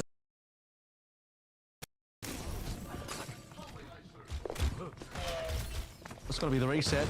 Singapore want nothing to do with that fight. Good flux coming through from Punk on towards 3. And they've captured basically all parts of the map they need now. Up can't even get out of spawn. Windows solely for Nami. Why not? Trance on the point, and we're looking towards the cap. Yeah, it's probably going to be it. The latest trance I've ever seen from Fafa. Yep, but I guess he's used it. I mean, you use everything you got right now, I guess. Nothing from the flux from Ashkane goes down as well as Fafazin. Paper does have a window, but he can use it to look at the cart as it caps out. There it is. What a view. There's the cap, finally. What are the dragons, by the way? I just kind of realized this. Because it's in the name, really, isn't it? Because like everything in Overwatch is like science-based, right? Like even if it's like except the bits, even if it's like sci-fi, right? Magic. Yeah, but they're like oh, it's nanotech magic. Or something like that. But then like the dragons are just straight up magic. No. Just magic. Yeah. That's what I said. It's straight up magic. Isn't that like everything else is scientific, and then at the end it's just straight up magic? No. Some of it is magic, some of it's not. What else? Like, what's something else that's just like and magic? Also, if something that's so technologically advanced you don't understand it, it might as well be magic. So really, like, it's all magic. Are there any other abilities that are like that don't have a scientific explanation? Ready for battle. Because even Zenyatta's ultimate, I assume he's like range. sending out... Widowmaker's range does not have a scientific explanation, but sure. we accept it for gameplay purposes. She doesn't have the range. She doesn't have the range, dear. She doesn't have the range. So even Zenyatta's ultimate is like, I guess he's emitting some kind of healing nanotech. Like they've established that like nanotech can be used to heal. But like seriously, the dragons are just like 2 magical dragons. Anyway.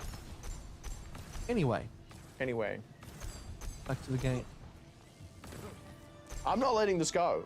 This, I demand answers. 3, 2, 1. Does magic just exist in the Overwatch universe? If so, why does no other hero use it? He is going to be on the Widowmaker this time around. Oh, out goes the Hanzo.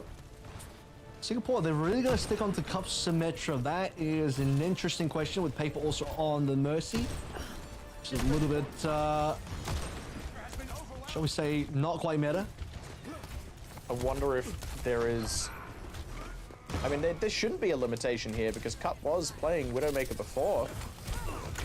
But, Sim doesn't really add much here. I mean, Yeah. what are you going to do? TP directly into Team Australia? That would be a bit strange. TP your team away from the cart.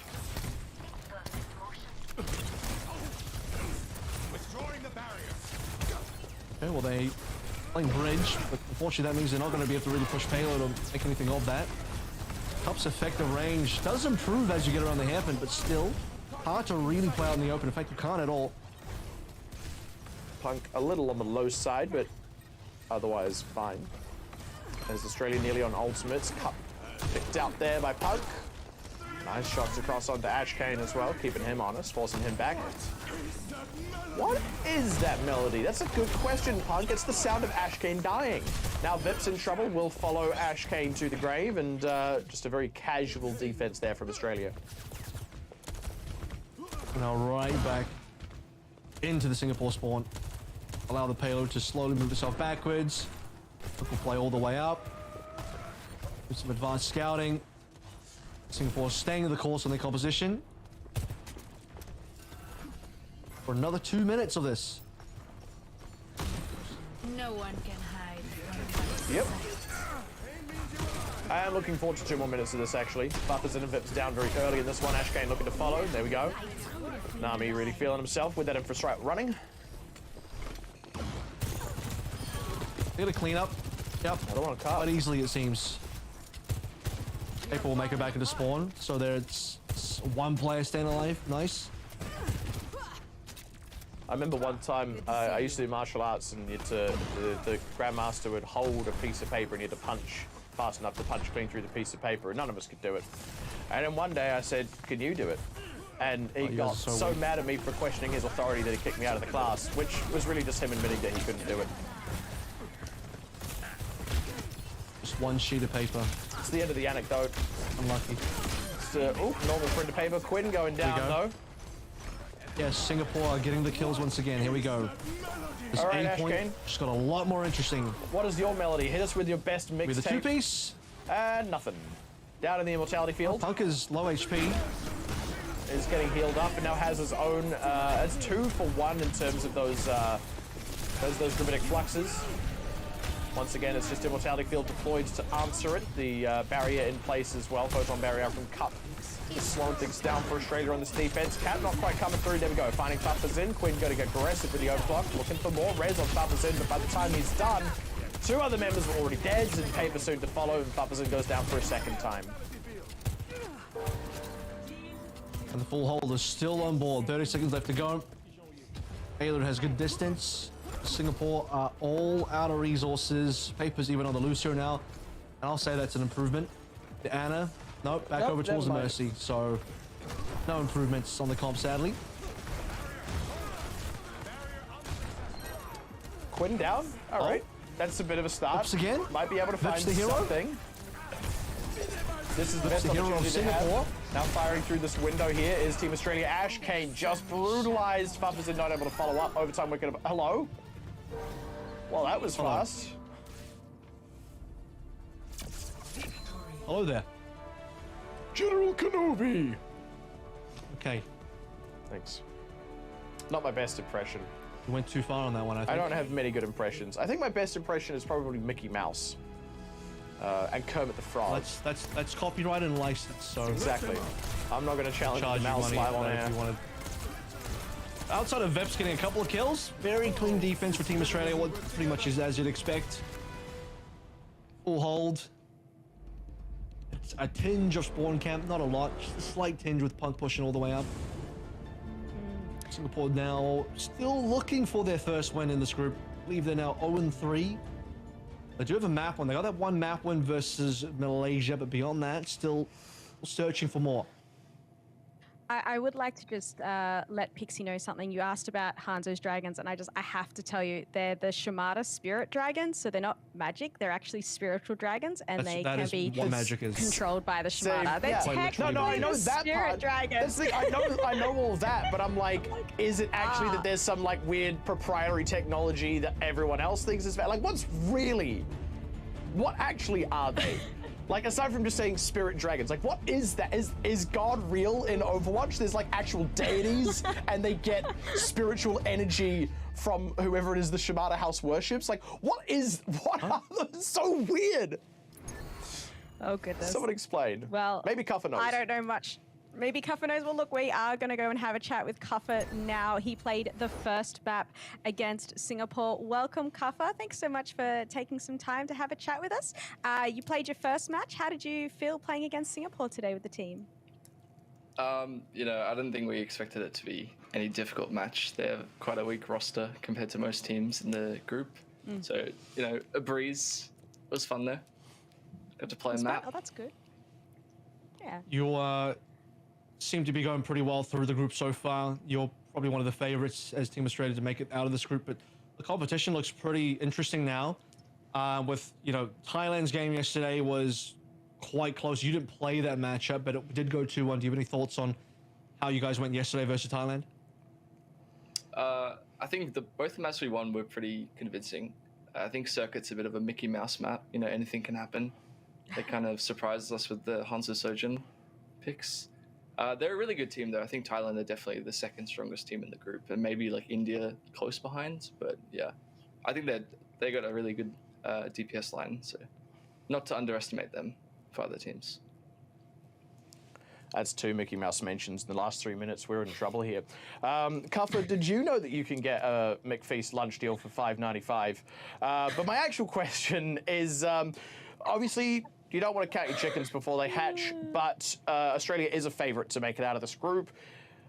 Are the boys already kind of looking ahead to what they might see elsewhere in the tournament? Obviously, once you qualify into those other groups, you'll have your opponents all lined up ahead of you. Or I mean, obviously the focus for now is on the matches in front of you, but like, how ambitious is the team feeling right now? Are you expecting that you are going to be in those groups and planning accordingly?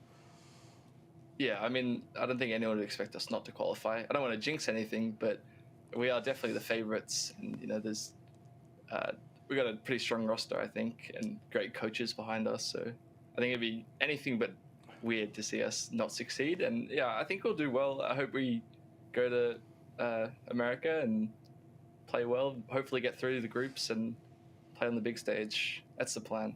All right, thanks very much. Clip that so that if you do end up not qualifying, we have the clip that makes you look like a fool. Thank you very much, Cup. Appreciate that. Oh my goodness. And look, you do have a match. Your last match of the entire qualifier will be against New Zealand. Are you guys looking forward to that match? Because obviously a lot of you New Zealand and Australian players have played together on teams together. So will this kind of be a bit of a fun match between all of you, do you think? It'll be a low ping match compared to the other ones. So that'll be good fun. Yeah. I don't think they can qualify anymore unless like some miracle happens. Yeah, I don't want to talk about it, Cuffer. I don't think anyone really expected them to qualify. Like Joker said to me, like, see you at BlizzCon or whatever, but that was like a while ago, and I didn't say anything back because, you know, I didn't think they'd qualify. Now you can. Yeah. It's a shame that you couldn't clip him in that conversation. Unfortunate. Oh, goodness. Well, look, thank you so much for your time, Cuffer, and good luck for the rest of the matches. We wish you all the best. Thank you. See ya. All right. Well, that was all she wrote for Australia versus Singapore, 2-0 the way of Australia. And we will be heading off to our next games shortly, which will be Malaysia versus Thailand. As we can see so far, we have, as I think it was predicted earlier, 2 zeros across the board. How are we feeling about the Malaysia-Thailand matchup? Do we think another 2-0 the More way of 2 Thailand? zeros across the board. More 2 Across the zeros, board. yeah. Just an absolute Way of clean run Thailand. of it. I've got dinner reservations, so yeah, I'm looking for a 2-0 here from Thailand. And funnily enough, I'm actually going to a Thai restaurant. Oh, yeah. Bit of a humble brag there. Yeah. As I know, I'm why? Because feeling- Thai food is notably expensive. Come on. Oh, Thai food's great. I'm know. feeling very left out. All right, well, look, everyone, we'll be back shortly with Malaysia versus Thailand. Don't go anywhere.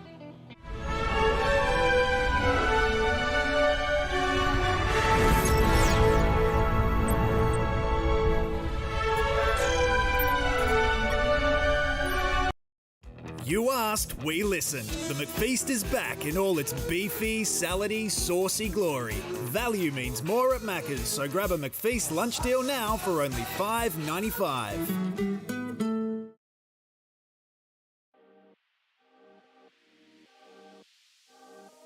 Hey, I'm Riley, also known as Coffer, and I'm the tank and IGL of Team Australia. What sets me apart from other Overwatch players? It'd have to be how much time and how dedicated I am to it. I see a lot of people have like other commitments, and it's fair enough if you're not in tier 1. Overwatch might not be your entire livelihood, but I think I put more hours than any other player in the same division, so I think I've got a great advantage of time on my hand. Some of my biggest role models within the Overwatch Australia esports community would have to be Punk Unter Face. There's 2 LA Gladiators coaches within the Overwatch League and a Vancouver Titans tank player. It's kind of limited, the resources you get within OS, so it's great to have these people available to help, especially during the World Cup. My go-to Macca's order would definitely have to be a double quarter pounder meal. There's nothing better than those beef patties, I'll tell you that. Make deliveries now on the My Macca's app. How do I deliver under pressure? I generally just focus on breathing techniques before and during important matches, and my years of competing in like high stress situations has prepared me for the big moments. Queuing ranked all day every day won't actually get you as far as you think. You have to be a lot more critical in your own gameplay and watching back VODs, seeing what mistakes you did and how to fix them. Watching pros can also help a lot develop like cool strategies, and you can understand how to play the game at a higher level.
Welcome back, everyone, to the Overwatch World Cup APAC Group B qualifiers. We've had some quick games so far. We've had New Zealand versus India, Australia versus Singapore, and we've still got one more to go, Malaysia versus Thailand this evening. One more 2-0 to go. Possibly. Potentially. Possibly. It's been 2 zeros across the board so far. So it might be another quick one, which, hey, you know, everyone gets to go home early. Yeah, if that's like I the said, case. I've got those dinner reservations and I want to hit them. I can't afford to be late again. I'm on thin ice already. So, yeah, here's hoping. Here's hoping That's 'cause you're either tardy. Thailand or Malaysia pull through. I don't care who gets the 2-0. Yeah, just want to be at that table at 8 p.m. Sounds good. Well, let's take a look at Malaysia's lineup to start off here. We've got Fantasy on the tank, Game Produde and J003 as their DPS, and Numenos and Geminix as their supports. The team that's got their one map win, well, actually 2 map wins versus Singapore. They won that match versus Singapore, struggled versus India. Now coming into their 3rd game here to maybe prove something versus Thailand. Thailand, who we've already kind of talked about as, you know, especially now that Cuff has also kind of said it himself, one of the top teams in. Malaysia could struggle. Very similar in the ways they struggled versus India. So we'll see if they made any change in the last 24 hours to level up. They are definitely going up against a pretty strong team. We've seen Thailand. They're quite a strong contender here. And let's take a look at the Thailand lineup. Calvin Tank, High Vision and Ace on DPS. And we saw some great plays from Ace yesterday. He actually got our play of the game. So looking to Ace again today, and then Aputo and Pali on supports. Yeah, Ace has been the real standout so far. Calvin has also quite comfortably held his own against some quite serious tank players. Obviously going up against Punk was a bit of a tough ask, but that's a tough ask for everyone. And that's the other thing that we sort of highlight here, right, is Thailand have already played their match against Australia. In theory, that's the difficult one done. And they had a reasonable showing. Certainly they had the best showing anyone's had against Australia so far, picking up that map in the middle and being relatively competitive on the other ones as well. There was definitely a real shot there. So that's why we're kind of expecting a 2-0 out them. They are sort of neck and neck for India right now for sort of best of the rest outside of Australia. Obviously, we don't get that head-to-head for a little bit as well. So it's just kind of where Thailand sit right now in the grand scheme of this tournament. Well, Malaysia and Thailand will be starting off on Nepal for their control map. Now, we haven't seen much Nepal yet played here. So do you guys have any thoughts on what we should be expecting here on this map?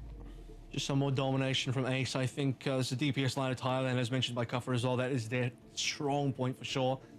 A strong enough point that for Thailand should be enough to dispatch of most teams in this particular group. But I mean, they did well versus Australia. Thailand should look to continue doing well for the rest of the tournament. It's kind of nice to go to a different map, actually. It's been all Ilios and Lijiang, so Nepal now. And obviously, standard procedure here, loser picks, subsequently either escort or hybrid, and a couple of different options available in the pool. And interestingly enough, we were remarking on that earlier, we've mostly seen teams going not just for escort, but specifically for Circuit Royale. I think we've seen only Circuit Royale, and then we saw one Numbani, if I'm not mistaken. Gibraltar? We had a We Gibraltar did, we saw one as well? Gibraltar, that's right, that's right. Yeah, I actually like Nepal. I think Nepal's a fun control map. You know, you've got that map which has the opening sort of in the center, which you can get a lot of some fun environmental kills. I think Nepal is a really fun map to play on. You can also maybe, I don't know if people will, but you could potentially have the echoes here, like, you know, have that air control, but potentially not. I'm not too sure what we'll see. But I think Nepal's a fun one that we'll get to hopefully see a bit of different comps on, but maybe not. And whoever does win this one, the other team will get to choose the second map, which will be an escort or hybrid. And if we do get a 1-to-1, the third map will be a push, which will be the decider map. But we don't think we'll be getting all the way to the third, but we'll see. Yeah. It may not be a clean 2-0, but let's find out as we head on in to Nepal here. Take it away. All I'm thinking about now is takeaways. Like McDonald's. I almost said we might see some more comps here, but probably not from the Malaysia side, given their track record so far. They've basically only just played realistically speaking, either the Junker Queen or the Sigma if we go to Circle Royale, which actually might be on the cards again if Malaysia end up picking that second map. So it's going to be an early prediction from me. But yeah, I don't think that Fantasy is going to really swap off unless there's something really confident there that Fantasy hasn't shown that they'd like to. It's just going to be more Junker Queen for now. You're seeming downright clairvoyant with that one. Just easy prediction. That could be a name. Clairvoyant. Like Ella Mentalist. You know what? I think you might be the first person in the world that's ever said Probably am. Probably. Quite possibly. Yeah. The first. Never been said before as we Original content. get into what is a Sanctum. Some more on both sides. We'll have to see what the... One thing now has one less Moira. Let's see what the JQ can accomplish. Fantasy caught on the wrong side of a May wall, as Numenor's already down. Now Fantasy soon to follow. So what can the Junker Queen accomplish? Not much.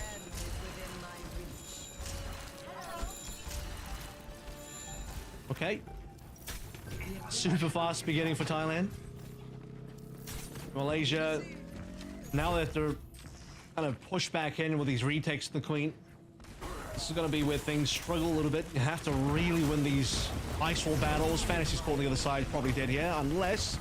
Ooh, good pocket healing, just barely keeps him up. Yeah, JW3 as well, having to use the ice block to stay alive.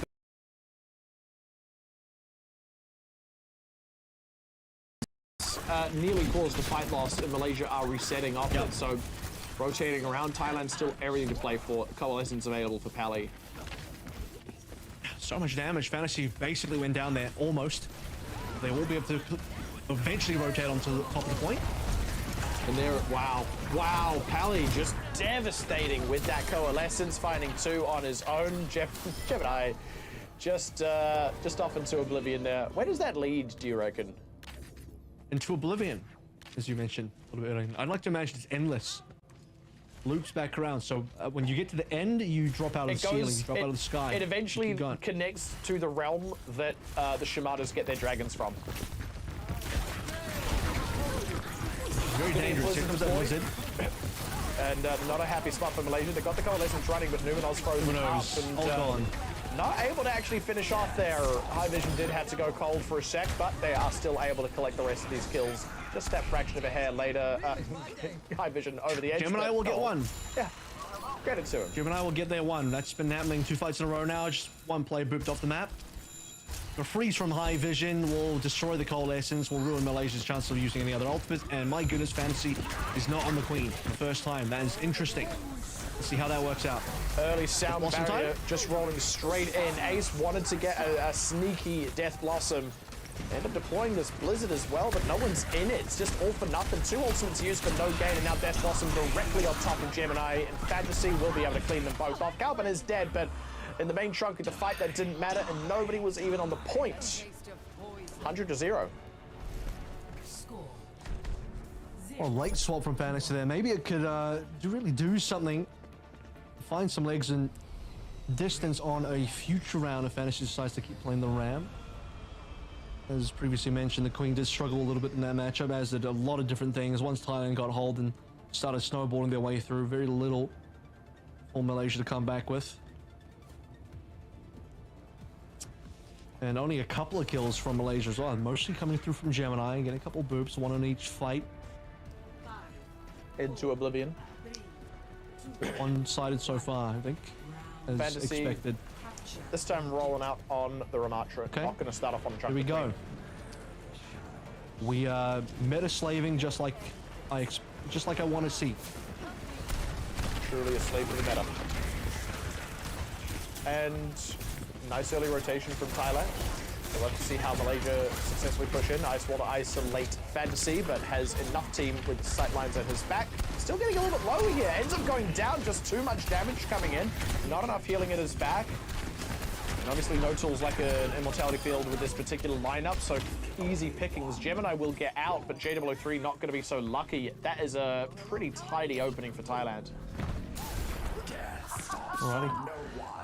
So Malaysia still, unfortunately, not able to get too much done, even with the slightly changed up compositions. Fantasy getting heavily outdamaged. They're evil with the hands up. Can't survive. Thailand massively set up on the sidelines. They're expecting Malaysia to roll through, potentially on the top, but I think they're coming bottom instead. In the case, Ace will have the drop down on top. And a nice ice wall to separate out these two members. Not quite getting the kills early. Game Pro Dude taking a lot of heat. There we go. JW3 goes down to a headshot from the May right click. And Calvin now looking to go down. Nope, stays alive just barely. Numenos gets picked off instead. Calvin is just in by the breadth of a hair. Fantasy not quite able to commit connect on the kill, rather. So again, a clean 4 for none. Ace holding the Death Blossom there as well. No reason to burn it. They knew they won that fight. Good couple of walls. To me, that was high vision wall placement. It allowed them to be able to find the fights they wanted. A couple times at Malaysia, they just got caught out by the walls, couldn't get past, and their team split, couldn't exit either. Now the co-side rotation, they have read that kind of likely is holding high ground again, so rotate the opposite side of the map instead. Death Blossom will be enough to collect Numenos. They've also used that Coalescence. They have a lot of tools in the tank here. Find JW3. Game Pro Dude looking to be the next one under the guns of Ace. And 5 for nothing. Not quite a gone, just with how the timing of the death of Numenos worked out, but wow. 2 ults. All you need. Numenos also threw one in there as well, so 2 for 1 trade. Malaysia still yet to be able to find a good opening here, and we're on the last fight, 15% left. Still a wall to get past, still a Blizzard to get past. Blizzard on the point for the final fight, very strong for Thailand. And Apudo has the extra sound barrier. Gemini doesn't have his sound barrier yet, which means this Blizzard gets a lot of value. Game Pro Dude trying to go around the side. Double Blizzard is in place. And no, well, there we go. Pally finally down. Apudo sound barrier not quite rescuing him. And Malaysia with the wraparound play, getting Game Pro Dude in position, ends up paying off for them. He was outside of the Blizzard. Just that little bit of extra damage they're able to throw in. So not a total lockout from Thailand in the end. And Pally got frozen there and didn't get the sound barrier. For some reason, it might have been out of range, might have been out of sight there. But Apudo couldn't quite connect the sound barrier to Pally, who goes down. Gemini was the one that actually got the kill into Pally, so he didn't have the sound barrier. Finds the sound barrier off the damage and kill into Pally, and then turns the fight around with the late sound barrier onto his own team. But still, what a fair few number of players alive in Malaysia. Huge ult trade back and forth. They come out ahead. Ooh. Unnecessary death on Game Pro Dude there. Just the Moira Orb floating by him. Ace getting aggressive with that Death Blossom. Zones Malaysia out at least. Here we go, separating out Fantasy, who is not in that Immortality field, unlike the rest of the team. Goes down Numenos as well, and just pressing forward to Ace. Cleanly running down all these members of Team Malaysia. Point going back across the way of Thailand. Not quite a double 100-0 lockout, but overall still very clean stuff from Thailand. Yeah, one good fight in there for Malaysia, like genuinely good actually. They had a good Blizzard coming in, finally got on top of point, legitimately won a fight fair and square. Not all is lost, but not enough to really challenge Thailand for the majority of either round, because you need a little bit more than that. You're gonna get a map win versus Thailand, one of our, I think, favorites for the group, fair to say. So Thailand looking comfortable 1-0. Yeah, Thailand just did not want to let Malaysia get any of the point at all. They held them off for so long. Malaysia getting a touch at the 99% right at the end there. Very close, but yeah, Thailand, good hold. They just said no to Malaysia, just over and over. You don't get to touch this point. So well done to them. And as you kind of said, Kevin, this is, you know, they're one of the potential tournament favorites right now. I think we've got a pretty clear delineation of the top 3, and Thailand are in it. So that says 3 teams all kind of competing for 2 spots. Obviously, this series isn't over just yet. You know, there could be a turnaround here from Malaysia. Let's absolutely not rule it out. But Thailand are looking just so utterly comfortable right now. Well, we're going to take a short break, but when we come back, we will have Malaysia picking the next map that we'll be heading to. See you all soon.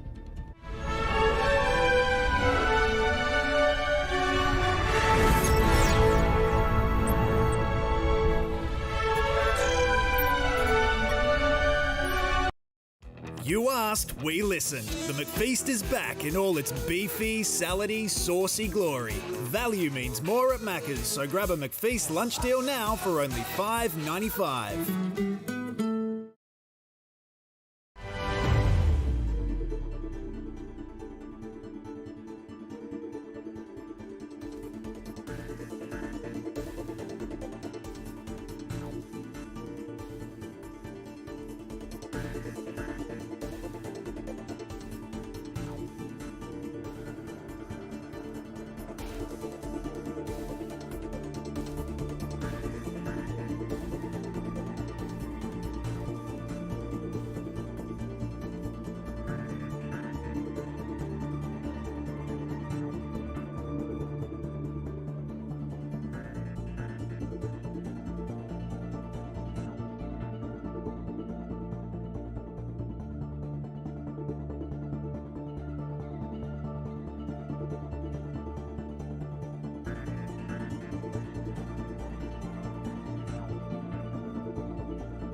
Welcome back, everyone. You are joining us as we are currently watching Malaysia versus Thailand. The first map has been completed with Thailand taking it away 1-0 on Nepal. Yes, 2-0. A 2-0 in Nepal that ends up in a 1-0 in the map scoreline. She's frozen. If they'd stayed on Gemini, we would have found out where that abyss leads to. Guess we'll never know. Center of the earth. I think it goes straight to the core.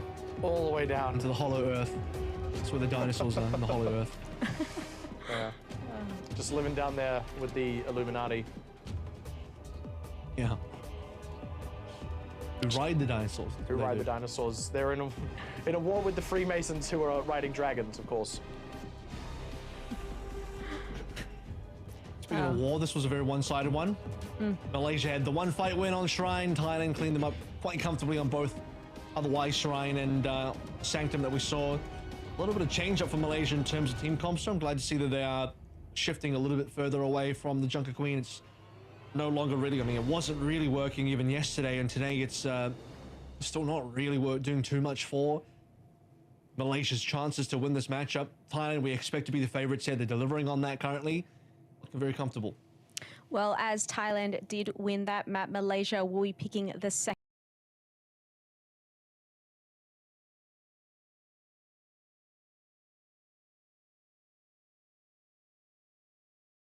Yep, there we go. It is! Oh, goodness. We have seen a lot of this map, but understandably, it's a good map. The teams must have all been practicing this map quite a bit, so yeah. I think it's the one to play. The teams like going there for the tax benefits. But they're just tourists. You know, you're not a resident. Are you sure they're all not just going we're just for the visiting. duck? We're just visiting Circuit Royale. You don't get to stay there permanently, unfortunately. So, unfortunate. I think they are just going to see the duck. This is important for fantasy. This is important for Malaysia because this is where they get to play the Sigma. So, there were no surprises for me. I mean, I mentioned they were going to go to Circuit before we even played the first map because it's just this is where fantasy needs to be able to pull through the Sigma once more. It's one of their better opportunities to win a map comes from. Well, definitely. Let's head on into Circuit Royale and see if Malaysia can have a comeback. What Mediterranean nations don't have a map? Does Spain have one?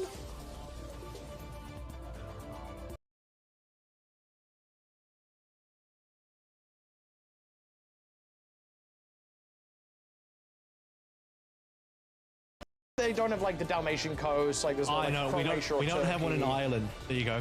Ireland, famously not in the Mediterranean Sea. Famously in the Mediterranean Sea. I suppose there isn't a Maltese map.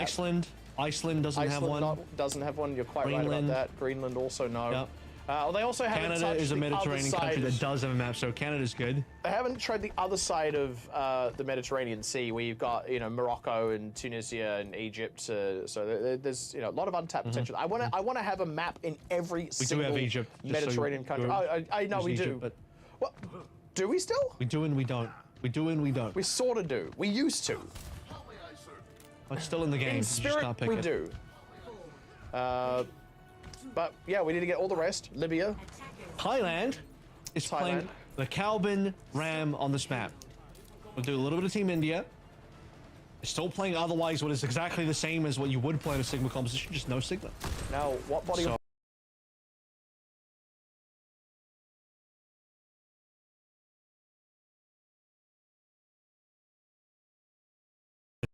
So, forward to that. Looking forward to it. Of course, have a Thai hero now that nobody has quite chosen to pick yet, including Thailand. Maybe we'll see it. They good reason. Yeah. Thai Vision going down early in the bout here, so a little bit of a tough break on the defense. Now Calvin as well. That should be the push underway properly for Malaysia. This is why Calvin needs to go Sigma. Because once the shield goes down, you just can't really do much in that range battle. And there it is. The instant swap. And it likely is still, yeah, it's early enough, so they are going to get a recontest here. The payload has still got a little bit of distance to go.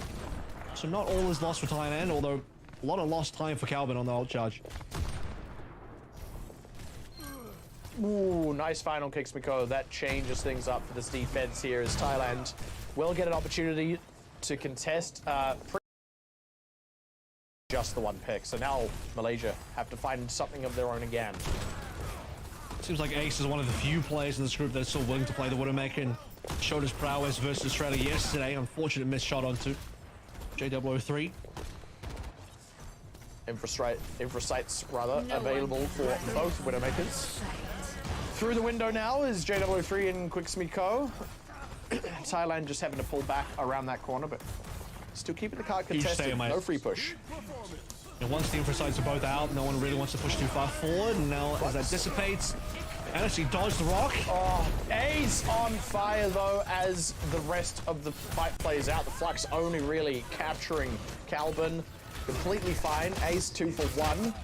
Numinos is going in for a Transcendence here. Seems quite bold. They've still got Calvin and High Vision in the mix, so Thailand happy to commit their own Flux. Should be able to finish off Quixmiko. There we go, nicely done. And now Fresh and Corner to Fantasy, looking to collect another kill, ideally, and slowing Malaysia down pretty significantly. Just a minute and a half left on the clock for them.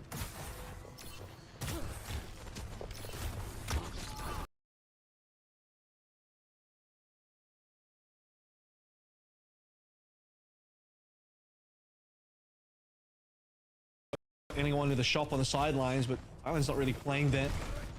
Halo slowly moving backwards. No matter what happens, this is likely to go to OT. Ace is on fire. Yeah. Ah, and gets another one. Both DPSs down to Ace. I mean, there's winning the sniper duel, and then there's winning the sniper 1v2. Ace, we've said this before of him, one of those players that warps the game around his presence in it. Oh, beautiful. Almost as beautiful as a view of the Mediterranean Sea. Well, you get a view of the harbor behind you, which is what is it called? Hercules Harbor? Maybe. I honestly don't know. I feel like I should know. Wow. Seems like the kind I of think you should know as well. I'm ashamed that you don't know. You should be ashamed. I am ashamed. I'm ashamed for you. I am ashamed. I can never go to pub trivia again. Dragon Strike. Quixmiko, who knows where those dragons come from. Ace finding heads once again. J003 down, looking for a body shot on Numinos. Ooh, take a little bit of heat there. Trying to send us out from Numinos. They're trying to stay in it. Ace a little bit low. Can't be too aggressive here. Calvin is down. Ace still desperately fishing for it. Gravitic Flux will catch him. Oh, Fantasy on 3. Down, and there we go. Even with the trade back there, Thailand, not enough members left on this point. Pally, dunning for it a second too late. 2.5 minutes on the clock for Malaysia to try and capture B, but they do get that A cap over the line. A miraculous push coming through from Malaysia. Well done by Fantasy there. Good Gravitic Flux catches Ace. Push out over 3K. To buy themselves the opportunity to push a little bit further. I mean, they're going to need it because Thailand's own attack is going to be probably quite deadly. Jay swapped off the Widowmaker now over towards the Tracer. That'll give Ace a lot of free reign on these angles. I think Jay is a little concerned about the lack of good offensive angles here. But Ace has no challenger now. Yeah, that's a big beat there. Losing Fantasy.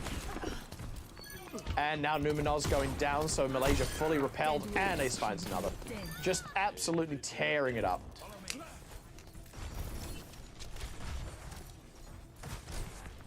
And we continue. The regular programming of Ace. Collecting hands, High Vision will get in on that as well. Malaysia getting handily outranged there as they'll either just struggle to round the bend, themselves back in contention to touch the payload again. Even Calvin's quite pushed up. Numinos gets the punish. Marking the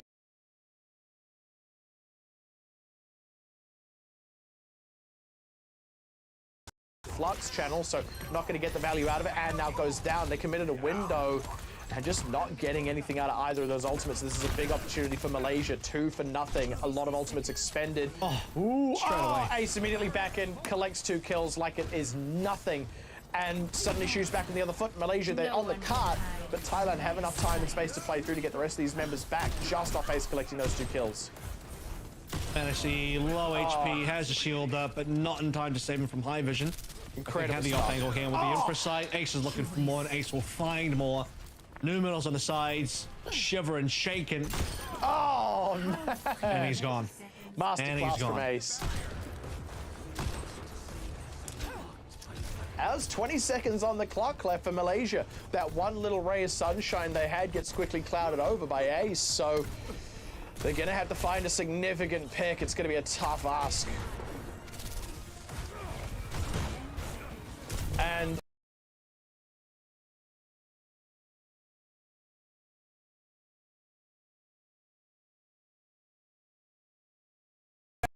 down, but dies shortly thereafter. JW3 down to Ace to the poison trap. In fact, as Pally's Transcendence will keep Thailand nice and safe. Flux up and down, but not really any opportunity to follow up on those kills. Fantasy now dead, and that is everyone for Malaysia. The gong will ring out and signal Thailand's successful defense. That's not a whole lot of distance for Thailand to cover to secure this series. No. Not at all, which is why I was saying, you know, for Malaysia, pretty good that they got the A point in general, but they're going to need a little bit more than that. We had the Ace show. Living in Ace's world currently. And not a lot of challenges. Once JW3 got off the Widowmaker, the Tracer wasn't going to do a lot on the attack.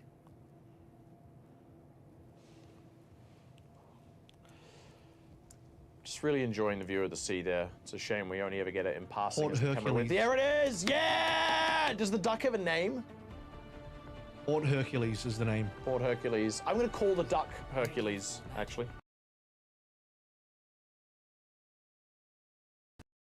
Yep. Do you know how much it costs to...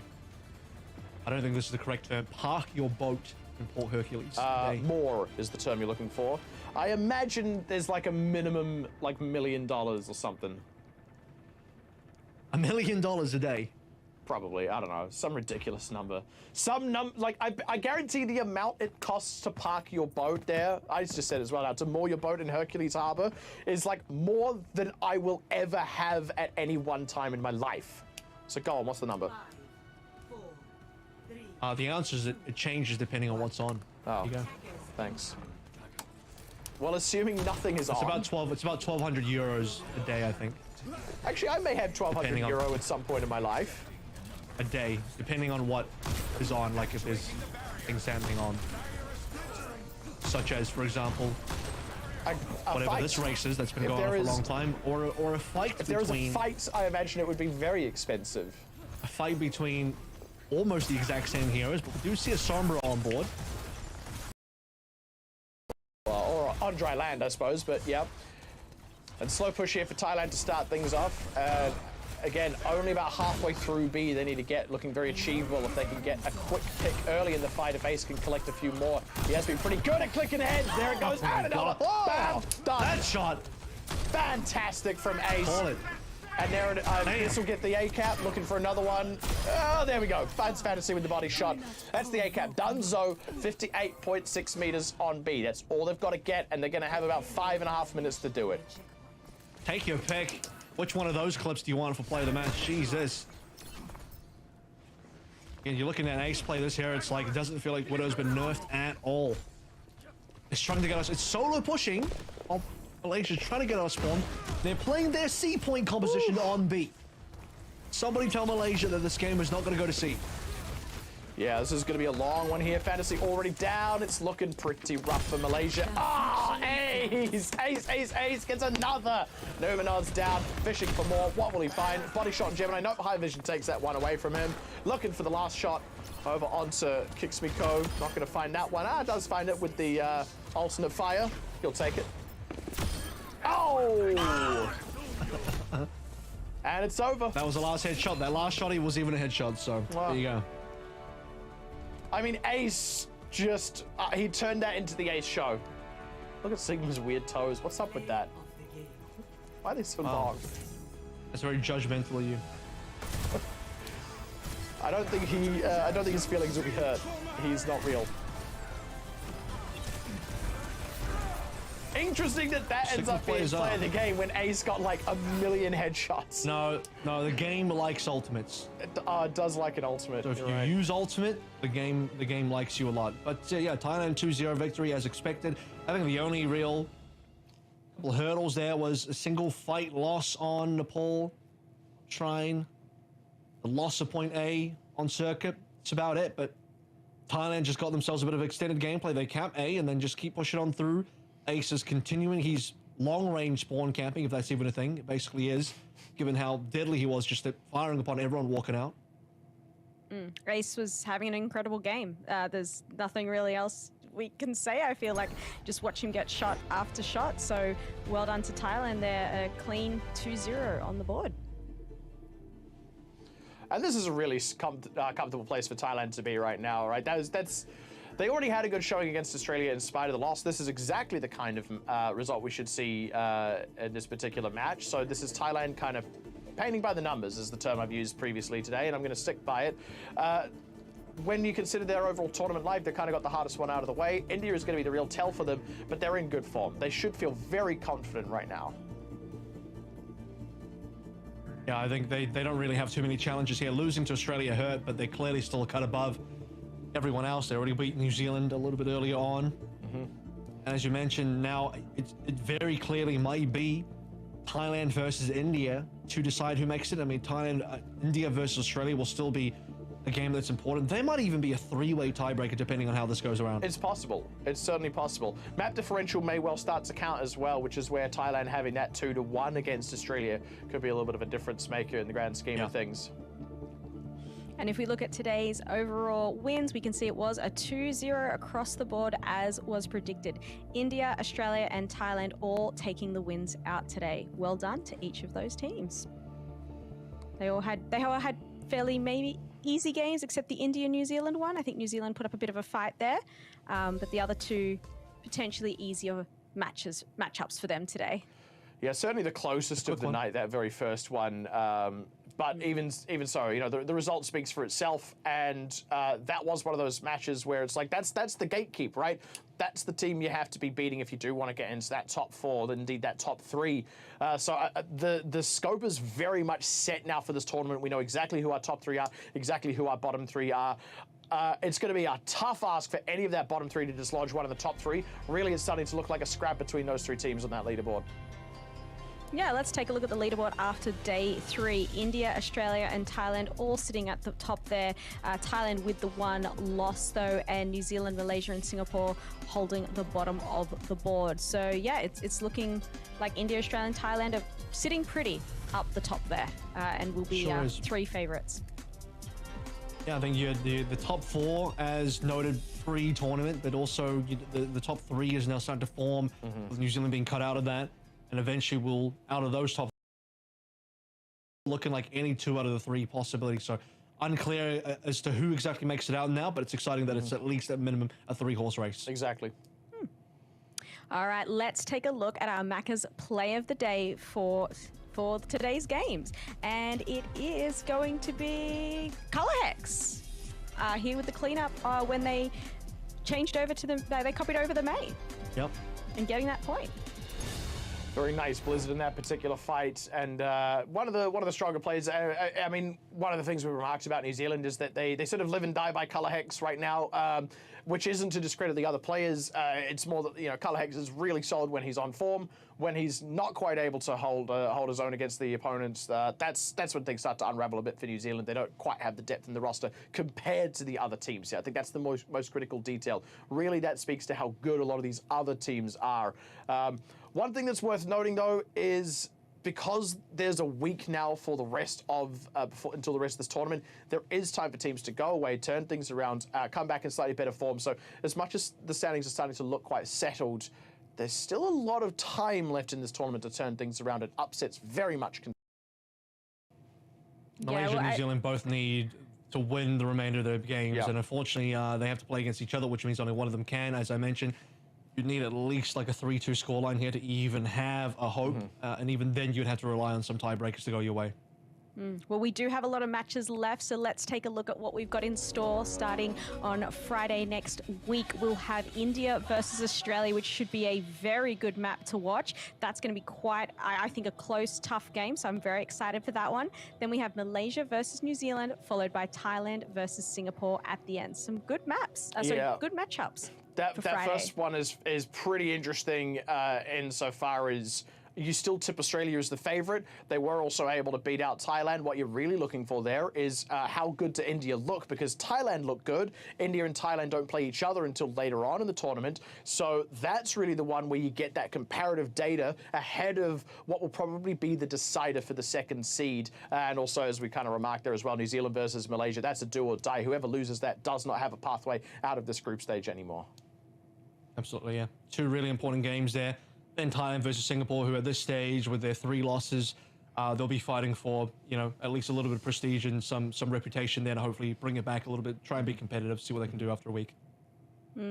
Well, what a fantastic start to Group B here this weekend. We'll be back next week, everyone, with some more games and to see who makes it in the top 2 and out of the online qualifiers. Catch you all then.